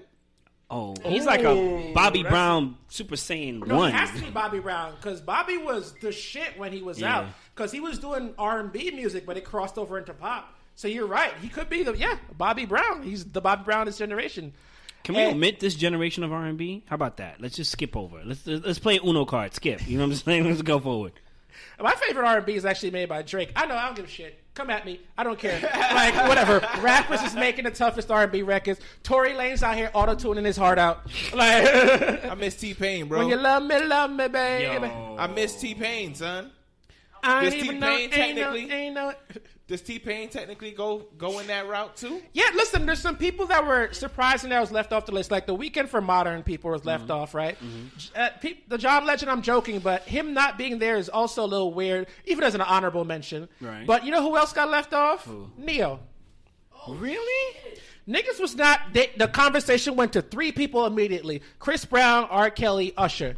Neo was not in the conversation. In my own words. Son, Mirror alone. Yeah. That's a baby right there. So sick of Listen, I knew when that shit dropped, I knew someone was breaking up or having relationship issues when that shit came on. Because nobody was just putting that off, right? I don't know who needs to hear this. If you call Shorty's cell phone and that was the voicemail, shit was going wrong. Yo. Shit was Your going ringtone wrong. was so sick. Oh, Damn. man. Damn, Lysandra, call me. Chirp me, because I think we had the chirp phones. Do people still do ringtones? I heard your voicemail. Do people still do ringtones? I don't know. Yeah. Oh, because I know when that shit first you came just out. showed the fuck out your age right now. You I'm act sorry. like- I know. I apologize. Listen, I said chirp. I said Little Zane. Come on, man. Like, what must I do? Y'all don't know that? Oh, all right, cool. Maybe my audience don't know that. I just want to have some fun tonight. Sorry, baby, but you ain't getting nothing. No, y'all niggas know that? All right, cool. No, sorry, bro. I know it. I'm just not going. I'm not Sorry, going I'm going to sing that shit because that was a dope party I went to. I'm going to tell you that.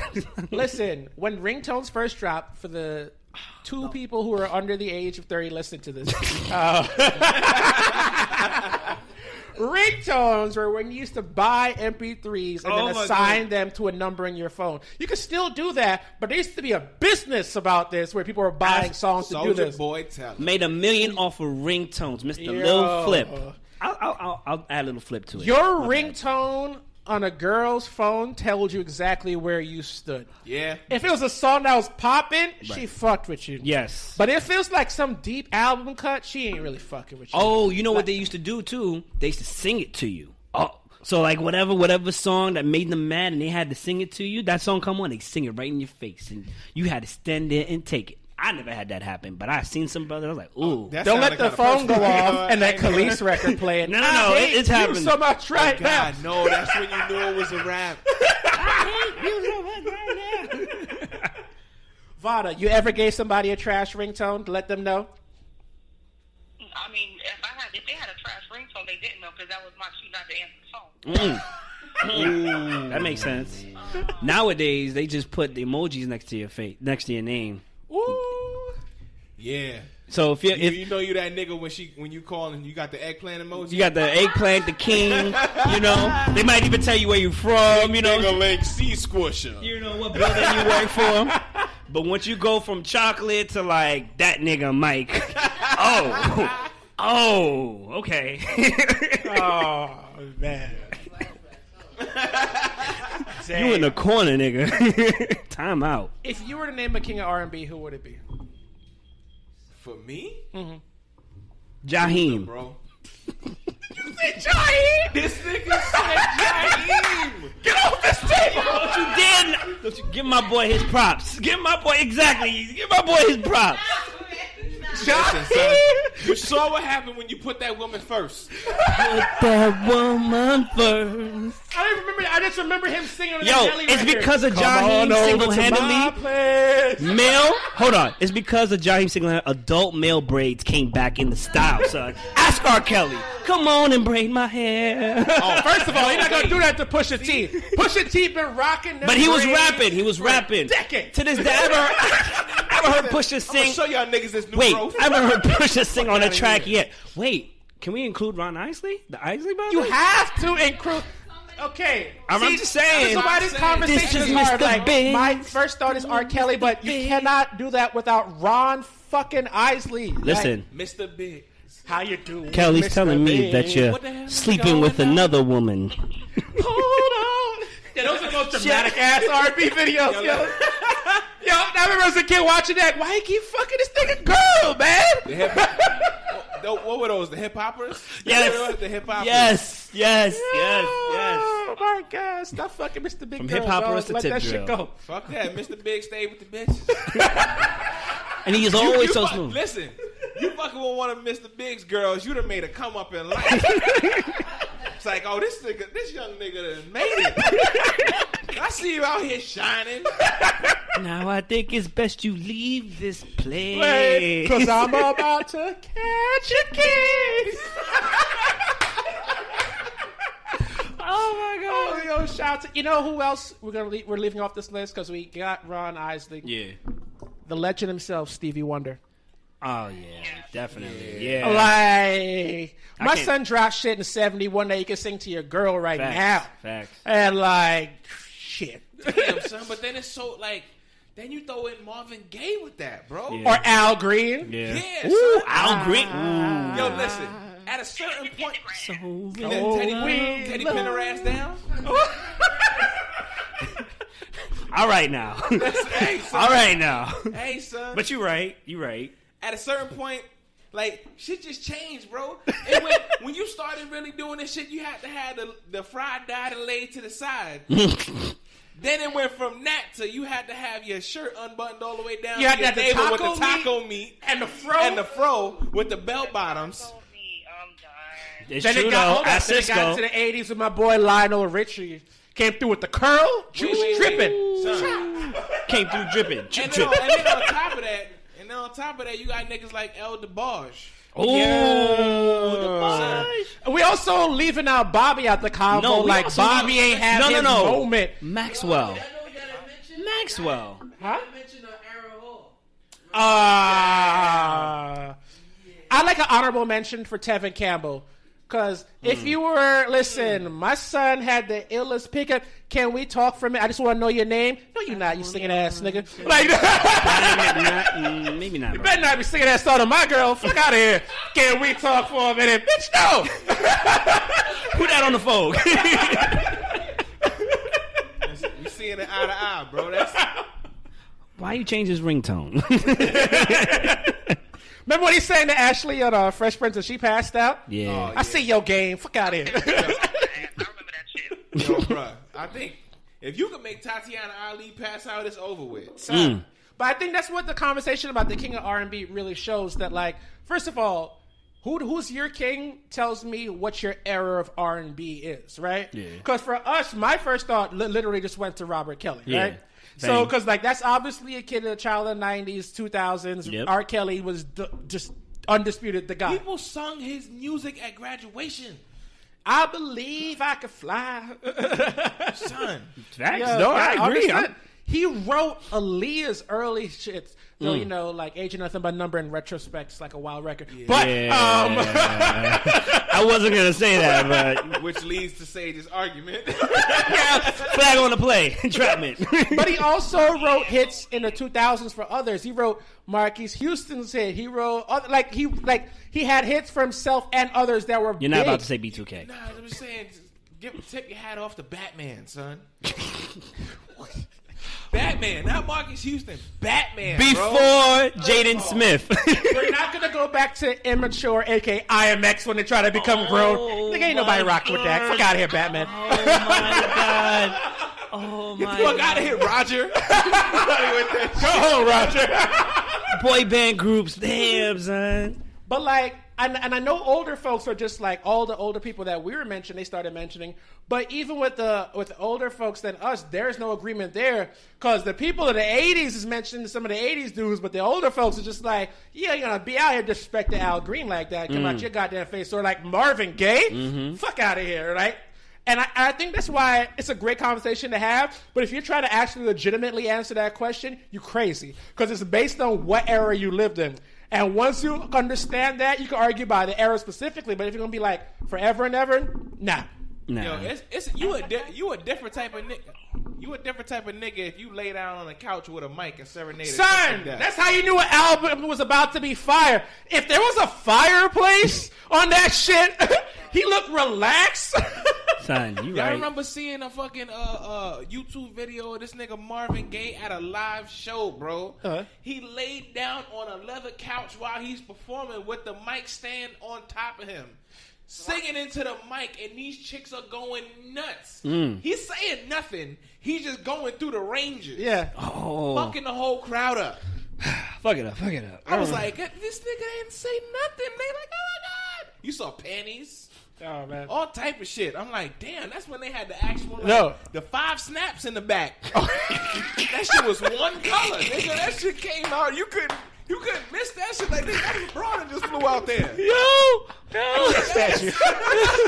Back when stage lighting only had 3 colors. Green, red, blue. Everybody got their bras from Playtex. It was over. Oh my God. I'm done with you. Did they sell that at Rainbow though? But we may not agree on the king of R&B, but there's one king of pop, and that's MJ. Yeah. My son came through in the 70s, killed your shit. Came through in the 80s, killed your shit. Came through in the 90s, killed your shit. Came through in the 2000s. I mean, he didn't kill it as much, but he still had some shit. He just let you know I'm still here. Y'all must have forgot. That's the only nigga that walk through, just stand there, and niggas pass out. Listen, dude. Watching his Dude old passed 80s concert videos and having them have the EMS on hand because when that man put on a glove, the front row was gone. Son, Weston put on a sparkly glove, front row gone. Mega church pastors still try to replicate that type of fandom right now. You're right. You're right. Go with the Lord. Got Joel Osteen about to pull out the golden fucking collection plate. He had a music park in his house. Yeah. Listen. As a kid, when that nigga... Listen, I say this all the time. When I started Remember the Time video, I was it. Like, it wasn't Thriller for me. I saw a nigga spin and turn to gold dust. I said, this shit's magic. First of all... What the fuck is this? Thank you, Black Twitter, for analyzing that video how Michael Jackson disrespected Eddie Murphy. He totally disrespected Eddie Murphy. But by the way, it was for, like, peak Naomi. Yes. I get it. Woo. Sorry, Eddie. Woo. I get it. I shoot my shot all the time. Sorry, Eddie. Naomi, that was Iman. Get it together. Oh, I'm so sorry. I confused dark-skinned girls. I apologize. Uh-oh. Do not come at me on Twitter. You know what? I'm just going to issue an official statement after the show. My bad. My apologies. Iman is a whole nother level of lady. What's Naomi? In my mind, it's always been Naomi. Damn. There's only two of them, aren't there? She was in what video? Keep it in the closet. Yes. She was in what? Keep it in the closet. They coming for you. Anyway. That's awkward.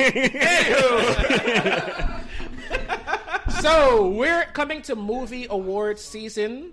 The Golden Globe Award just got named.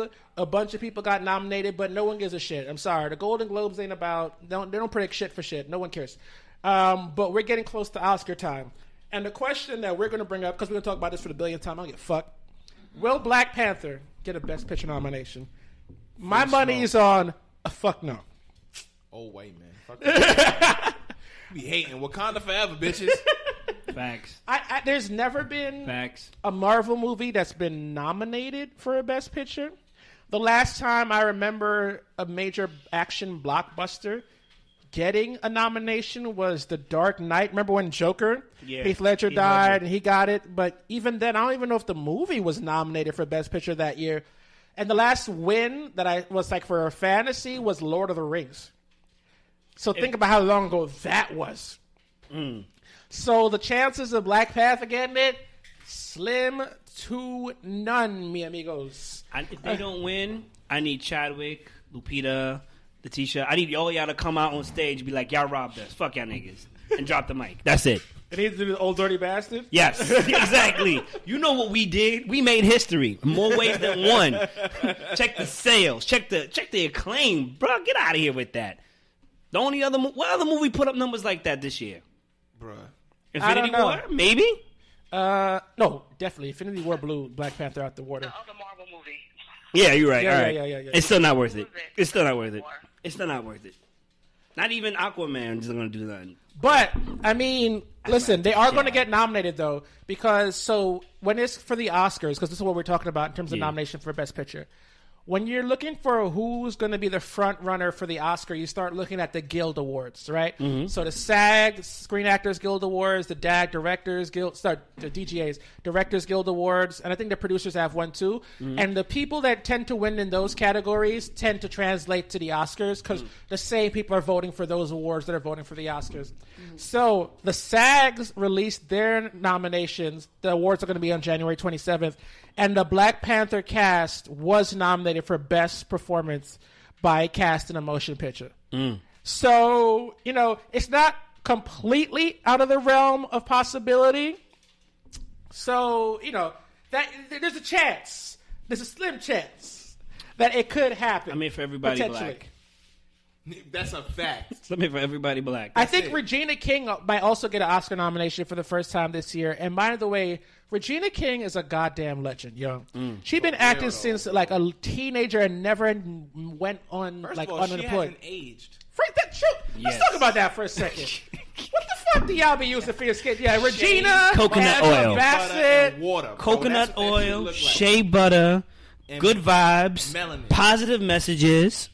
Hot stone massages. Also, Regina Hall has never aged. Sounds like more of a fantasy, Mike. I don't know if you peppermint tea, like a routine or anything.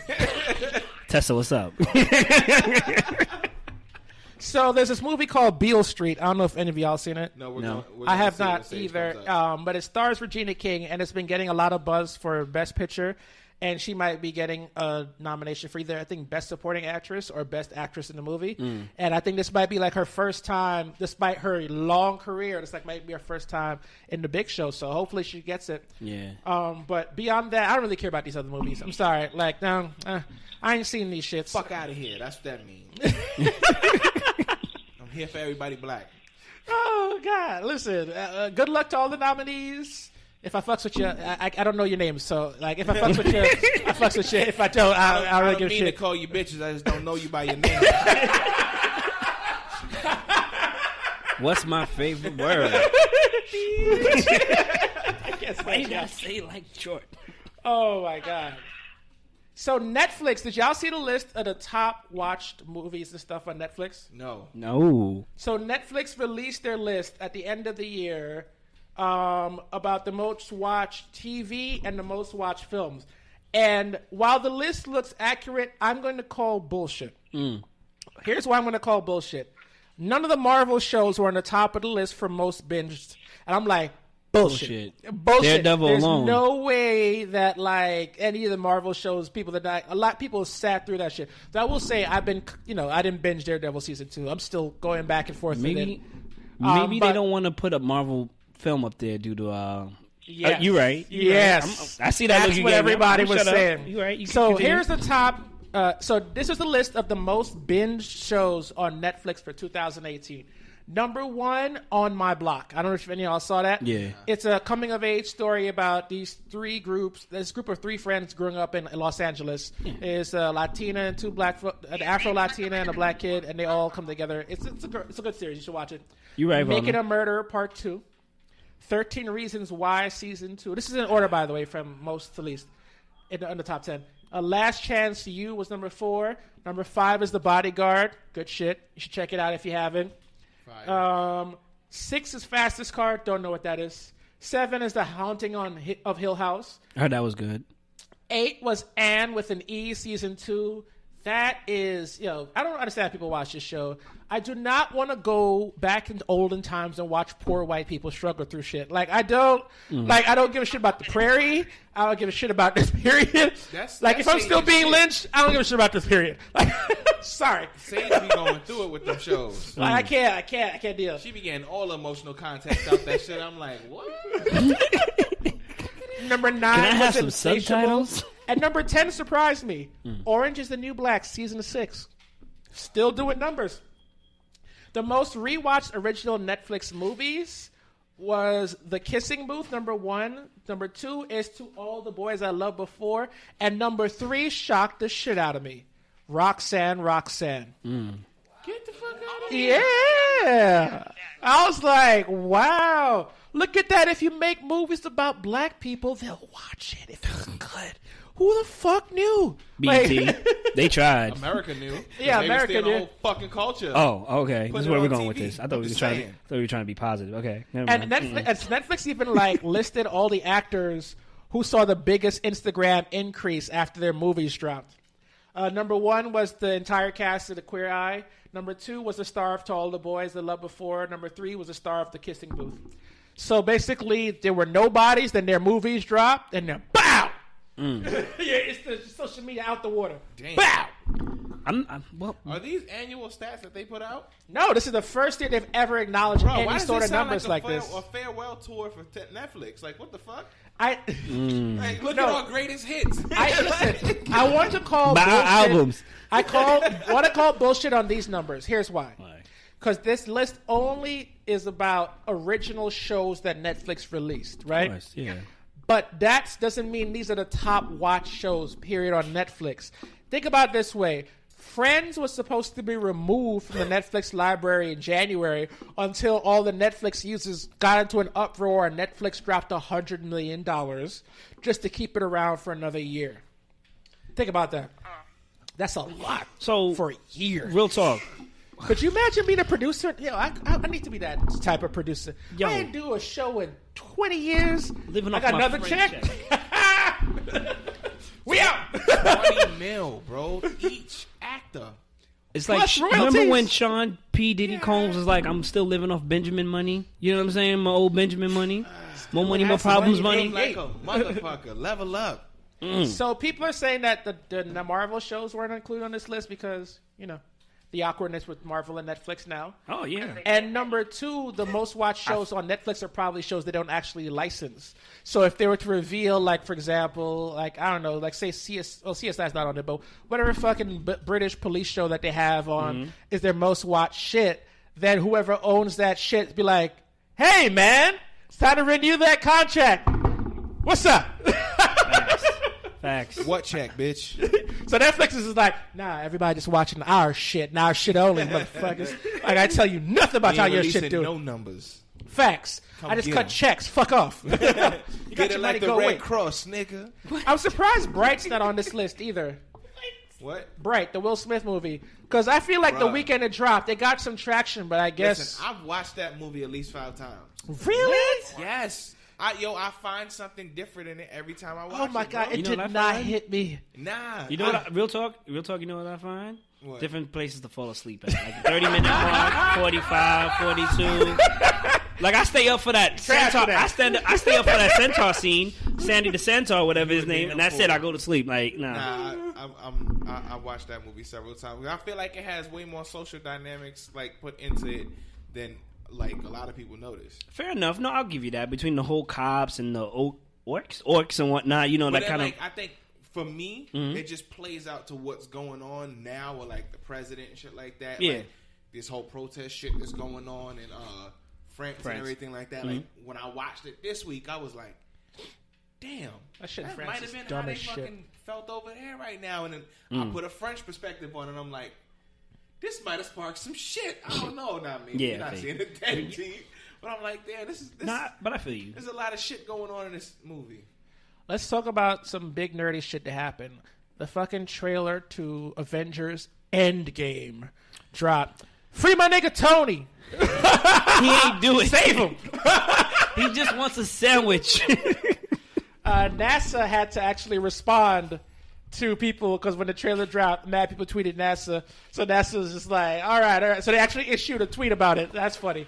The trailer looks dope. I'm seeing the movie. First of all, just FYI, Marvel, even if a trailer didn't drop, I was seeing the movie. Facts. They got so much stuff coming, man. I got to shout out Black Twitter because their reactions are the best. And they had me dead when this trailer dropped. They said, yo, that nigga Thanos is a legend for real. How he hung his own jersey up in the rafters, yo. Facts. Facts. He hung I took his uniform up. I retire. I'm the GOAT.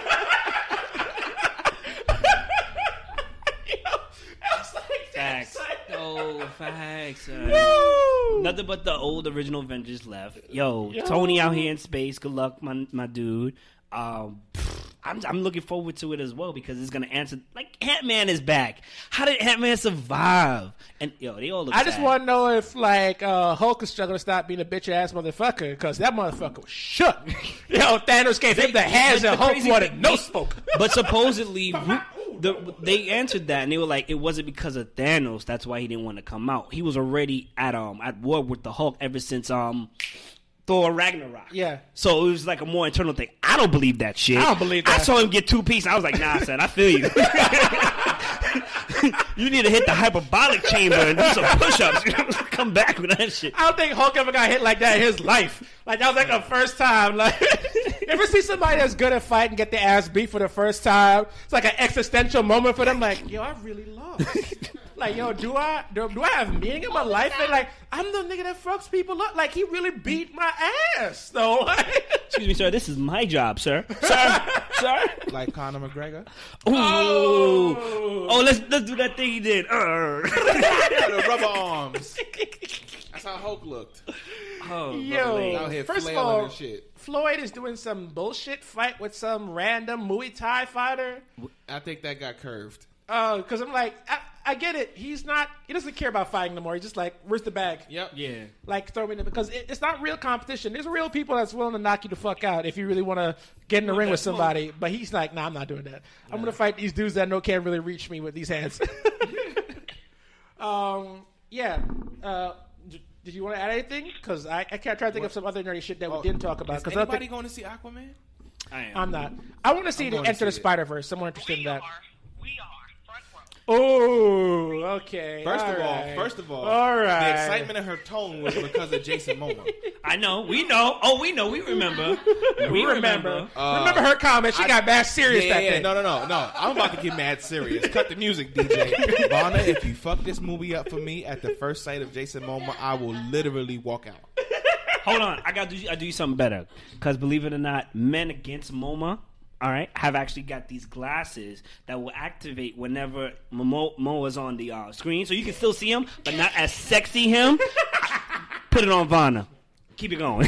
Oh, also the teaser trailer for Game of Thrones dropped, which is just chess pieces getting set on fire. But it looks, based on the teaser trailer, that fire and ice meet. So we're going to finally have that old clash. About to become a whole long introvert. time coming.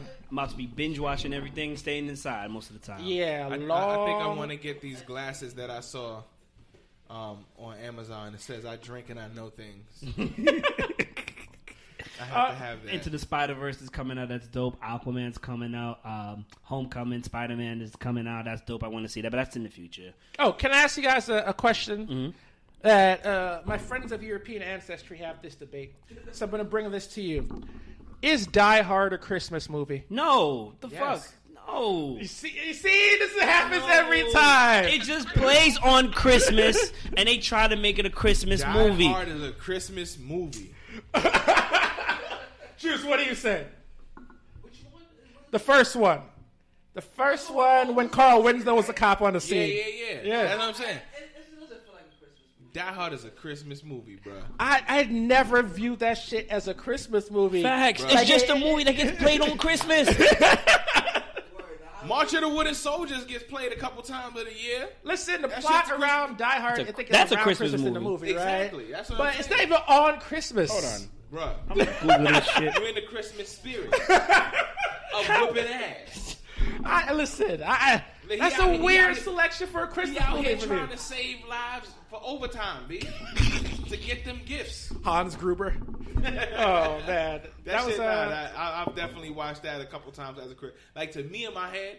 That's a Christmas movie because I've always watched it around Christmas time. For me, my Christmas movies are two things. It's either A Christmas Story, where the guy gets the little white boy gets the BB gun. Yeah. Love that movie. Yeah, that's fun. Or Home Alone. Home Alone, yeah. But now as an adult watching Home Alone, I got fucking questions though. Okay. What was Kevin McAllister's dad doing for a living? He was an arms dealer. My son took his entire family business class, paid for every ticket. What the fuck is your job? I'm about to bring it back. Remember when Steve Harvey had that girl who was married to her husband for 20 years, didn't know what he did? Yeah.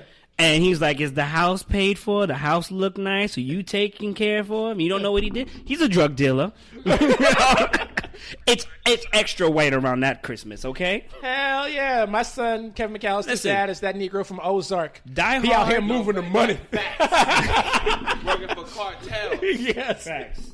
Die Hard isn't a Christmas movie, just as like Gremlins isn't a Christmas movie. It's just around the time of Christmas, it's snow, whatever. It's not about Christmas. Elf is more of a Christmas movie. What's that? That's a good movie. The Orient Express, I forgot whatever that 3D Polar movie. Express. The Polar Express.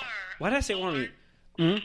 I don't know. It was something else. The Polar Express. The Grinch. The Grinch. Yeah. The Nightmare. Well, the Nightmare Before Christmas. That's Christmas movies. That's a weird ass movie. I just want to say that dope, my though. childhood got ruined when I realized that March of the Wooden Soldiers was a racist ass movie. What do you mean? That shit is racist, bro. I never seen the movie, so I have no reference it's- point. I've never even seen what the is it, original. Abbott and Costello? No, it's not Abbott and Costello. No, shit, what's their name? March of the Wooden Soldiers. Fat guy and a really skinny dude. That's not They Abbott? were a comedy duo. Oh. Like movies and stuff. Laurel and Hardy. Yeah, Laurel and Hardy. Yeah. Basically, they did the whole like childhood stories, like Little Bo Peep and Mother Goose and all that stuff, and they lived in Toyland.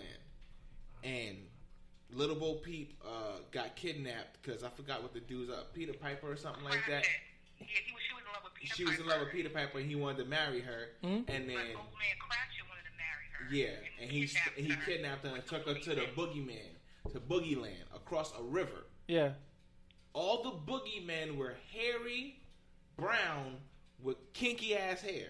And they came out and they were like basically the antagonists. And when he wanted to come and exact his will in the town, he came back and was fighting to keep Lil Bo Peep over there and run the shit. So he brought the boogeymen, the motherfucking wooden soldiers. They wound them up because they made them all like human size and wound them up and made them come and fight the war. They were all in British uniforms, bro. And all the black men came through the wooden gate. Yeah. And the British soldiers fought them back. And then everything was like, oh my God, they saved the day. I'm like, bitch, you just played out the fucking colonization of Africa, you son of a bitch. And I'm over here all my life. All my life. This is my fucking tradition of watching this shit. And then I just woke up. I had to fight. I only realized this after waking up with Vonna. I was like, my childhood is ruined now, bro. Not for nothing, I'm proud of this generation because we realize this shit and we can either A, keep it to ourselves, or B, do what we've been doing. Ruin it for the next generation coming up. Let them know the truth. My childhood was ruined. My guilty pleasure. You want to ruin a childhood? Try to watch Back to the Future again. Didn't he? And then get to the scene where it's just like, oh, this is rape. He tried to rape your mom. Yeah. Wait, hold on. Tell me. Pause. Your next door neighbor tried to rape your mom and y'all still school? Nah. Nah. Fuck this story. Somebody got to die, man. Time-space continuum's a fickle thing, man. I don't know what to tell you. My God. Yeah. I don't know. All right. We got one more top before we got to get on up out of here. What y'all want to talk about? I'm putting it to the y'all. I don't want to. You got anything you want to throw out there? Free party. Free party? What do you mean? Free Cardi. Oh, free Cardi. Oh. I'm done with you. By the way, her getting announced at the Grammys, you find out, like, that she's coming out of jail. Like, her court. Not jail. So out of court. She's like, I got nominated for a Grammy? Really? Ew. Legend. Yo, now, I want to throw a shout out to the people in France, bro. Because these motherfuckers know how to protest. Oh, yeah. Like, okay. That is some legendary shit. I'm not going to talk about Trump this week, though. Some shit is happening with him. I can save that for next time when the cases bring back indictments. It's going to be come back. Okay. I want to talk about France for a second because I agree that they have every right to protest, but I'm mad at them Negroes. They're called the Yellow Jackets, and they're protesting a few things, and that's my problem. They don't have a cohesive message or leaders. So they're doing random shit like blocking roadways, burning shops, fighting riot police. Listen, France is a country known for protesting, so this isn't uncommon. But this is starting to have an effect where Macron, for example, he pushed back the start of the fuel tax, which was one of the biggest issues because it's going to increase the cost of living. He wants to raise the national minimum wage to counteract. Because in case folks don't know, Emmanuel Macron, who's the president of France, is... I know when we see him on TV, he seems like a very reasonable guy in comparison to Trump. And he is on foreign policy. But in France, he's basically a Republican. He's anti-worker, pro-business. And those are the reforms that he's been making in France, trying to break up unions, lower minimum, all that sort of stuff. So that's partly why these pushbacks are happening. And I agree with them that they should stop him. But you need a clear message. Otherwise, you know what he's just going to do? He's going to wait y'all out. Yeah. Y'all going to fizzle out eventually. And even if you don't fizzle out, because you're so disjointed, he could pick you apart. That's just basic strategy in politics. If you're not going to fizzle out and the anger is real, I can just pick which group I want to address to turn one group against the other. And then, boom, I move forward, right? Yeah. Emmanuel Macron became president of France after inventing a political party the year he ran. This is not a man that doesn't know how to strategize, right? He's the youngest president of the current version of France ever.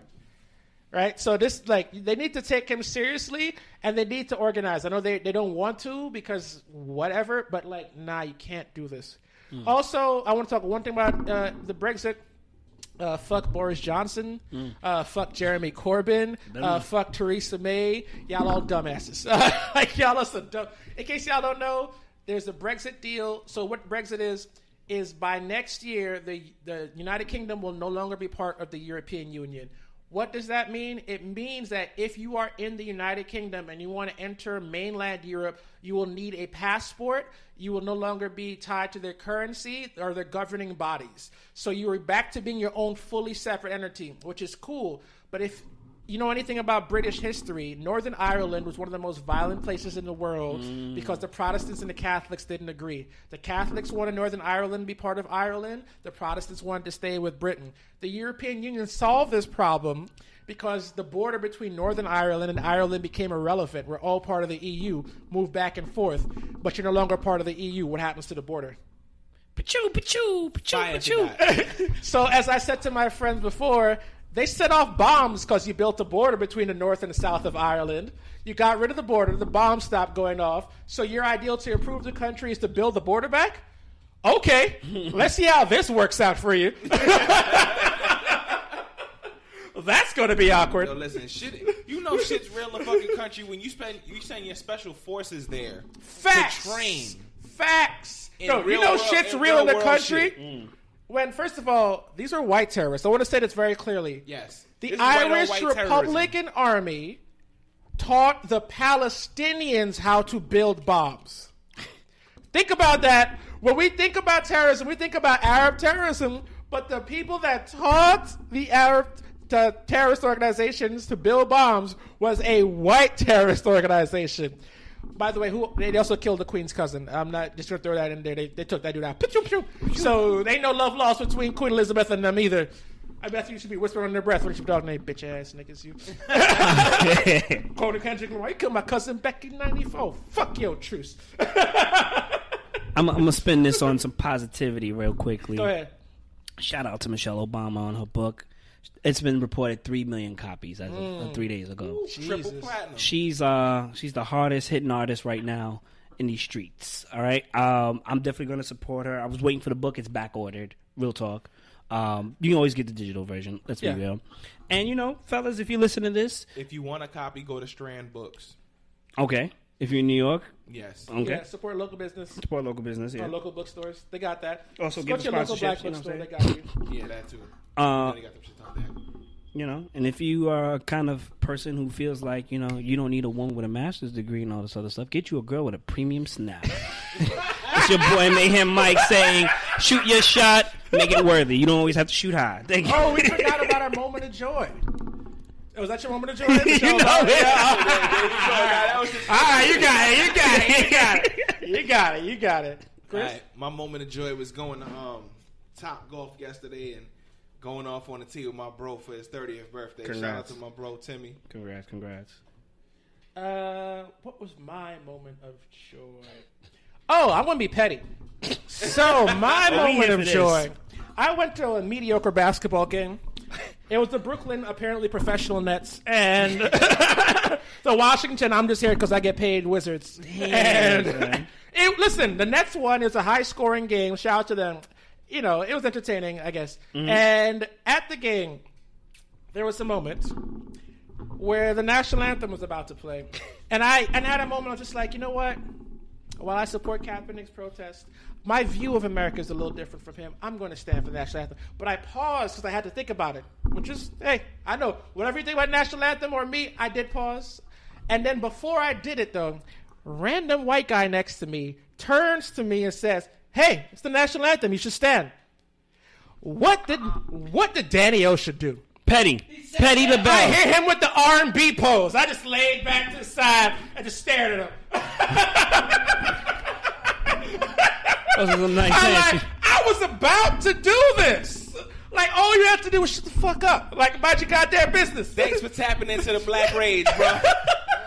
Fuck your problems. Like, I don't know where he thought he was, what he thought he was. It's funny, too, because I was with two of my friends, both of whom are not black, by the way. So my friend was like, it was her and her husband, and she was like, should we stand? And the minute he said that to us, we all had the same reaction.